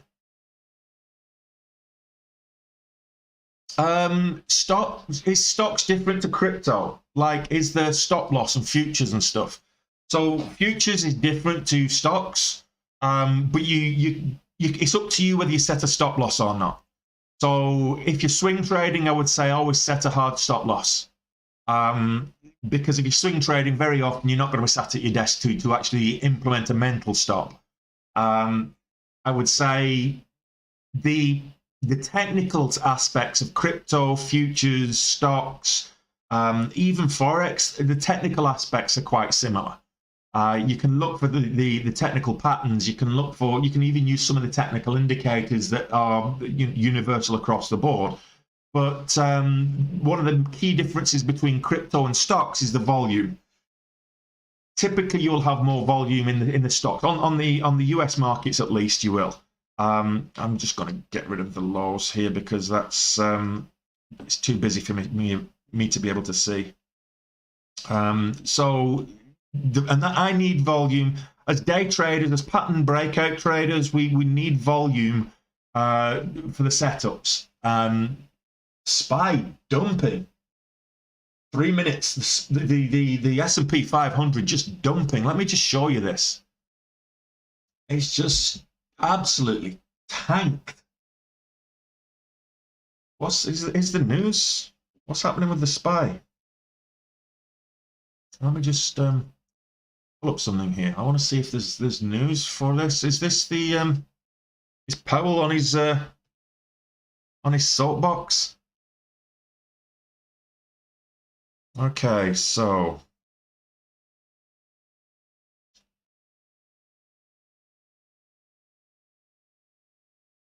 Mitch McConnell calls on Biden to send a new federal nominee to replace Bloom Raskin. I don't know.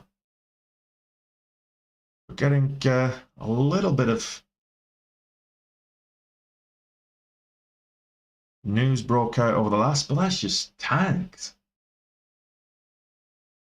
That's a huge dip in 2 minutes, in 10 minutes. Ouch. So that's the S&P 500. That's the wider market, if you will. And Nasdaq doing the same. So they were Nasdaq still 2 points up on the day, 2% up on the day. SPY still 1.2% up on the day. So they're still green on the day, but that's not a normal, what you would class as a normal consolidation pullback. That's a major sell-off. And it's still going. So just looking at the news to see if there's anything there's nothing. Russia's Vladimir Putin says Ukraine officials not serious about finding a mutually acceptable solution. Maybe that's the thing. So Russian, maybe that's what the catalyst is. Putin saying that Ukraine aren't negotiating properly, aren't serious about negotiating. So yeah, I think that's probably the catalyst. That's there you go. So the stock that I was looking at there that's the wider market. That's the SPY. Yeah, I think that's the one, Smaxy. That's the one. It's usually Apple follows the SPY rather than SPY following Apple. But I'll have a look at. Let's have a look at my trading view. Apple.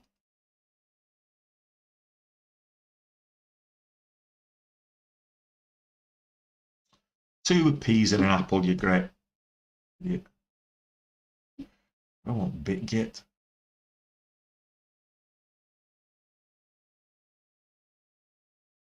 Apple Inc.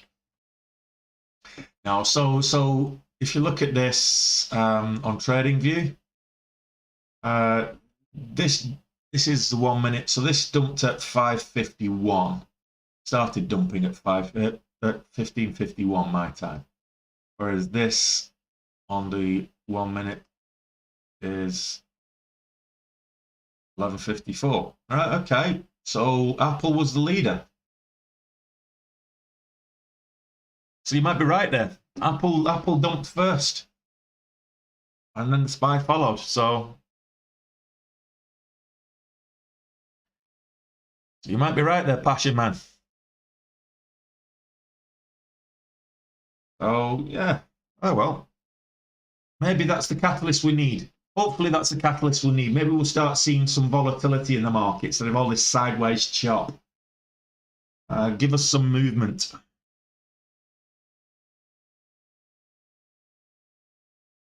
Gain over 15. I want to see something moving at least 10% over the last 15 minutes. At least 5% over the last 5 minutes. It's like a percentage point or two. I can't do anything with that. Let me have a look at the biggest gainers on this on the day so far. Polysys. Rapid Micro. Butterfly, BFLY. Let's have a look. I looked at you earlier, but what's your movement like now? It's choppy. Choppy. Let me zoom out so I can actually see this properly. Okay, zooming in for the action when you're actually trading, but I want to zoom out to see what's actually going on. There's no trades there for me. Rapid. I'll take you for a walk in a minute, baby doll. No volume. Ollie. Interesting. Right.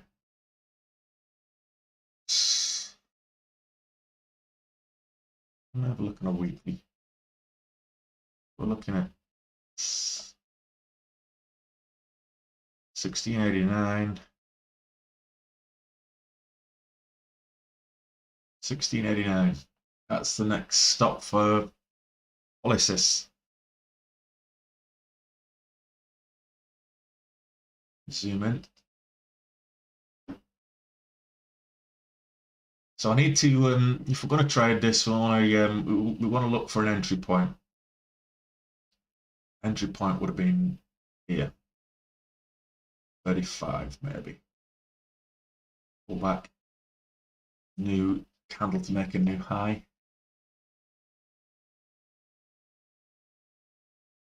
Again, I probably would have got out because it looked like a fake out. So it's not really setting up on the 5 minute. It is quite extended. We've got 1, 2, 3, 4, 5, 6, 7, 8 candles in a row on the 5 minute. So we need a 5 minute red candle, a 5 minute pullback in order to get in. It's too extended. And the next resistance level is up here at almost 1686 based on the daily. 1689, so 1690. That's the next resistance level. Okay, so not going to be trading that one.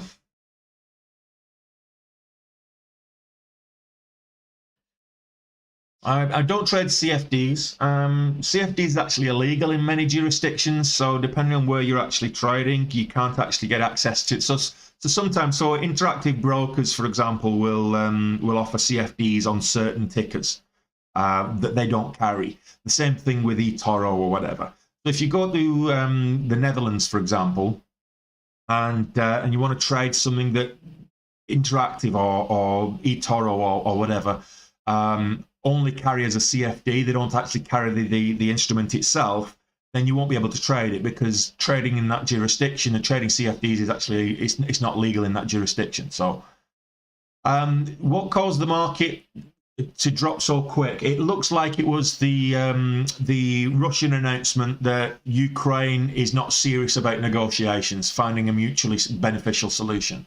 So it was after that announcement that that they seemed to it seemed to drop. So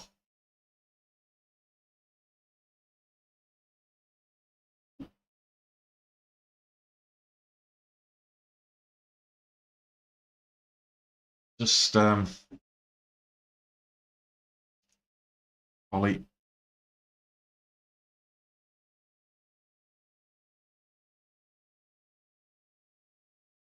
Volume on Holly, 2.9 million.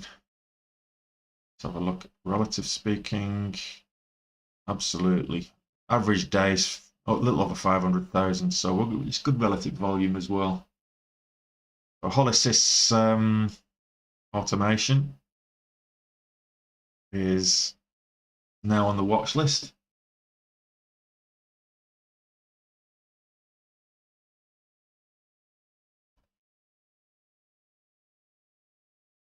So we're now getting a 5 minute red candle. This is what I asked for, which is what I wanted. I want to see at least one 5 minute red candle. I wanted to see this close red.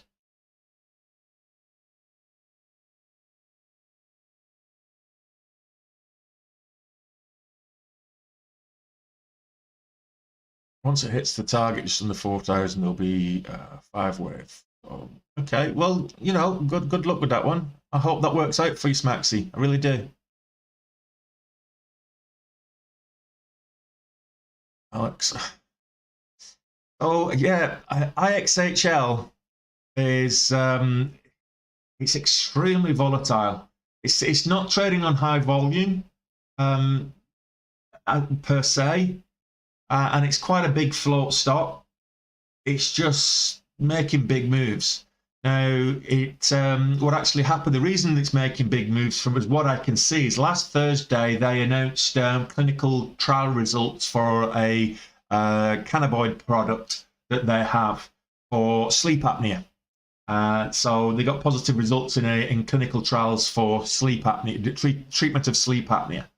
Now, why it's taken 4 days well, 2 days. It had a volatile day yesterday as well, and we're having a bit of a continuation. But I didn't see it have much of a volatile day on Friday. So yeah, Friday it moved up $2, whereas yesterday it was more out of hours than anything else. But it gapped up at the close. It moved huge volume at the light volume at the close. It made a $96 transaction up here for some strange reason. and then it got back down to kind of 25s and moved all the way back up again. So go figure. It's kind of nonsensical action from what I can see, and it's been doing that pre-market. It's been doing that since the market opened. It's just extremely dangerous stock to trade. If you're trading it, good luck. I wish you all the best. It's not something I'm going to. It's too risky. The spreads are huge. I mean, right now we're looking at like $5-6 spread, and it's making moves. You know, the range in a second, it'll jump. You know, $5-10, and it's gapping up, it's gapping down, it's halting. It's not one for me. It's a scary stock. Scary stock, that one. No, she's all right because I've got the door open, so she's able to go into the garden and do whatever she's want to do. So I'm just waiting, looking for some stocks to trade, and there's nothing moving really. Indo, my old friend, made about $50,000 on Indonesian energy over the year. Let me just, how much have we made? Detailed. Indo. No, actually, we've not. So, oh, hang on a minute. That's not all time. So I want to, because I traded this at back end of January as well. So total gain for Indonesian energy, $30,000. Yeah. I'll look at this in total, in terms of days. Whenever I've traded this on a Monday, I've lost money. Indonesian energy. Whenever I've traded it on a Monday, I've lost money. Every other day of the week, I've made money with Indonesian energy, just not on a Monday. So remind me, the next Monday, if I try to trade Indonesian energy, remind me not to trade it. I don't make money with Indonesian energy on Mondays.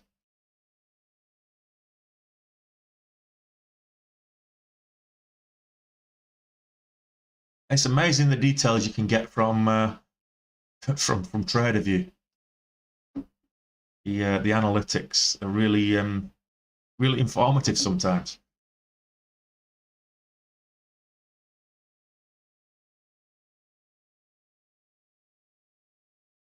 It's not on high relative volume. It's not on really good volume at all. I mean, 1.2 million shares traded. I know that it's a 2 million. Actually, let me just have a look at Indonesian energy because I want to have a look at the float size. Let's pull it up here so you can see. I want to see the short interest today. I expected this, when it got up above 30 yesterday, I expected it to start to squeeze. So I want to see. Still 45% of the float is shorted. So over $1 million shorted. Go figure. It's still a good candidate for a potential squeeze. But and the spreads are only 30 cents at the minute. So 30 to 50 cents. About to go green on the day. So I'll watch for that a little bit later. I'll come back and do that. I'm going to close the stream down, take the dog for a quick walk, and have my own little bio break. And I'll have a look at Indonesian energy later. I'll probably give it an hour's miss. I'm looking for a setup. There's nothing going at the moment. If I do take another trade, I'll record it and I'll post it on Twitch and on YouTube. But right now, it might just be my second red day in a row. It's not a big red day in comparison. So if I think about it that way, it's an improvement on yesterday. So that's where we are. We're finishing 3,500 in the red today. And if I take another trade, like I say, I'll record it for posterity's sake for you guys, and I might just come back for Power Hour. There's no football for me tonight, so I don't have to worry about it. Is United getting knocked out by Inter Milan tonight? Oh, sorry, Atletico Madrid. Is it tonight that United get knocked out by Atletico Madrid? Can someone in the chat let me know? I'm just wondering whether that might be, you know, comedy gold again, worth a watch. So big moves at the end of the day, possibly. Yeah, no, it's like I came in today, positivity after yesterday's loss. I'll come in tomorrow, exactly the same thing. The whole point of trading is what I don't want to do is have a red week. And what I mean by that, I don't mind finishing the week down and having a red week. That's in that sense. But what I don't want to be doing is getting into a streak of red days. If I come in tomorrow, if I don't take any more trades and get out of the red zone that I'm in right now, if I come in tomorrow and have another red day tomorrow, then what I'll probably do is just take tomorrow off in terms of trading.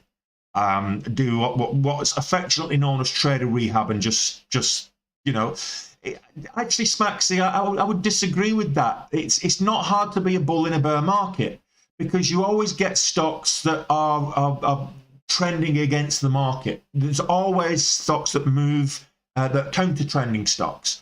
What's difficult is when the market is choppy and sideways. That's when it becomes difficult to trade. So you can actually halt it again, is it? Oh, that's mad. Let me have a look. Let me pull that one up again. It's mad. Is it halted at the up or the downside? Halted on the downside this time again. So now it's back below the volume weighted average price. This is a mad stock. I mean, it's so volatile today. It might be worth trading tomorrow if we get some tight spreads and heavy volume. The fact that it's made such big volatile moves today might entice other retail traders to trade it. But I mean, it's the total trades today. I mean, you look at the range of it. It's gone from what did we open at? What did we close at yesterday? $22, just under $22, and it's gone up to $90 this morning. So we've got a $70 range in a day on this particular stock.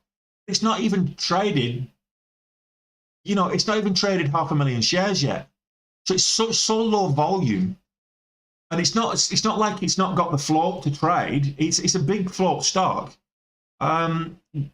Which the volatility of it might just get the attention of some retail traders, and we'll see a bit more volume tomorrow. So if we see volume on it tomorrow, then if we look at, I mean, it's 48 million shares. So it's not exactly, it's not a micro float. It's not like Indonesian Energy, which is only 2.5 million shares in the float. So this has got 48 million shares outstanding.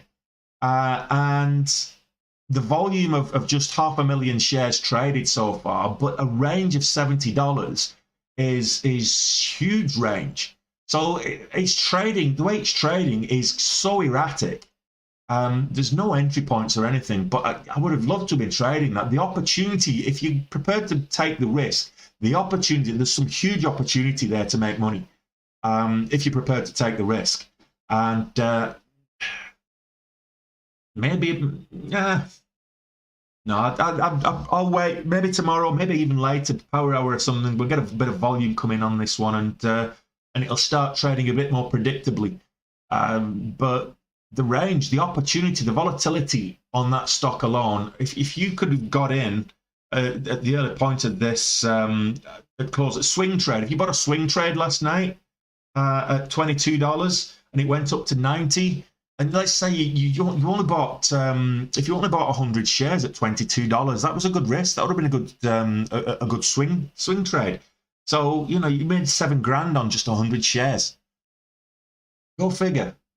I mean, how often can you do that on crypto in a day? Go figure.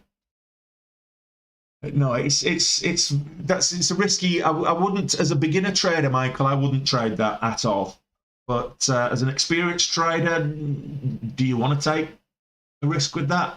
If you are going with small size, you know, maybe risk $7,000 or something. So you know, so if you put 100 shares on that, it's $74 now. You put 100 shares in that, maybe 200 shares or something like that. If it goes up, you can get a few hundred, maybe even 1,000 out of that. If it goes up $10, you've got 100 shares in there. You could make some money. But if you go big size, you're asking for trouble. You really are. It could drop $10 as quick as it does. So yeah, okay. I'm going to. How about Shiba Inu? Oh, let's look at the crypto space. Quick look at the crypto market.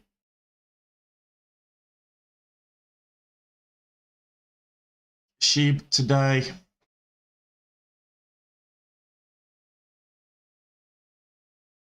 Shiba. There's no point me actually trying to find Shiba on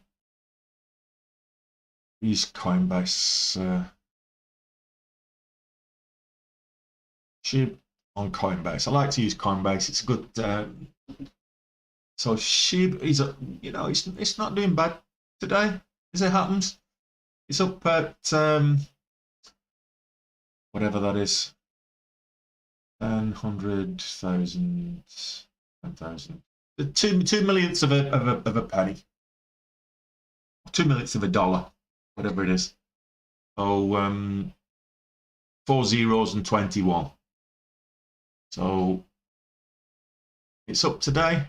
Got up to almost 22. Not having a bad day. Let's have a look at where we are with the old Bitcoin. Bitcoin is trading 39 still, so it's been like that for a while. Look at it on the hourly time frame. Yeah, it's been ranging sideways for a couple of days now. Around 39. It did try and test the 42.75. It was trying to get up there, but yeah, we're ranging around the 39 level, 39,000 level for Bitcoin. Sideways moving for the last few days, for the last week or so. So bit of consolidation, ready for a bull run would be nice. Let's look at Ethereum.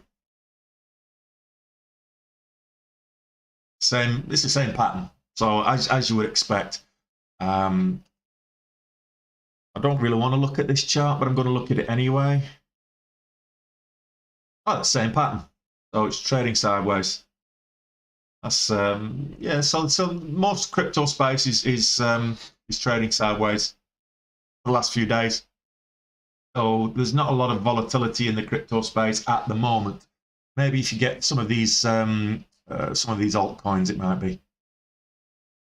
But Bitcoin's up on the day, just over a percentage point. Ethereum 2%, Cardano 1%, XRP. Let's have a look at XRP. It's not carried on. It's not carried on Coinbase. So let's have a look at it on Bitfinex. So XRP 76 cents. That's not as sideways as the others. It's still a little bit downwards trending, but it's half a percentage point up. So crypto's looking okay. Crypto's not doing too badly, shall we say? Okay. What else are we? What else do we want to look at? Shiba's never going to $1. So J Ross, I don't want to burst your bubble. I made quite a bit with Shiba Inu, but Shiba is never going to $1. Think of it from coin market cap. Okay, if Shiba Inu goes to $1, it will be about 15 times the market cap as Bitcoin has. It's not going to happen. I mean, I know the utility of Bitcoin isn't great. It is, but it is a good store of value because Bitcoin mining, the availability is finite, whereas most other coins, particularly on the Ethereum blockchain, or it's not finite in the same way. If it goes to a cent, look, if Shiba Inu goes to a cent, great, but it's not going to go to $1. You get to 1 cent, there's got to be new Shiba millionaires. A lot of people still holding Shiba from last year. I got out of mine. I think I made about $7,000-8,000 on Shiba Inu last year, and then I sold before it started falling again. So I got out at a decent level. If it gets back up to us kind of what are we looking at the moment for Shiba Inu? Let me just have a look on this one. So this one is in millions. So $21 per million is what it's at. So I got out, I think 120 was when I got out. So it was 6 times more than this. So 120 per million sheep. $120 per million sheep. That's what I got out at. So yeah, I mean it's not going to $1. I'll caveat that. It's not going to the $1 anytime soon. In 10 years, it might be $1. But in 10 years, Bitcoin might be $1 million. So the market cap of Bitcoin will be substantially higher than it is now. So yes, it could get to $1, but not anytime soon. Certainly not in the next couple of years. So that's how I'll caveat that. I'm going to close the stream down. I'll come back later. I'll look to take a trade a little bit later. Indonesian energy is now up on the day. I'm just going to get rid of my Indo. It's a Tuesday. We usually win with Indo on a Tuesday. So we're now 7% up on the day. So I might come back and trade that later. But I need my bio break, and my dog needs a walk. So I'm going to close the stream down. It's been lovely chatting with you all today. We finish on 3,500 in the red. That's all documented on Twitch and YouTube and Twitter and everything else. We finish down on the day. It's another red day. These happen, and if I come back and manage to either dig a bigger hole, I'll let you know if I dig a bigger hole, or if I do get out of the hole and get green. It will all be recorded and posted on YouTube and Twitch. So I'll bid you all a farewell, and I'll be back at it at the same time tomorrow. I'll see you then.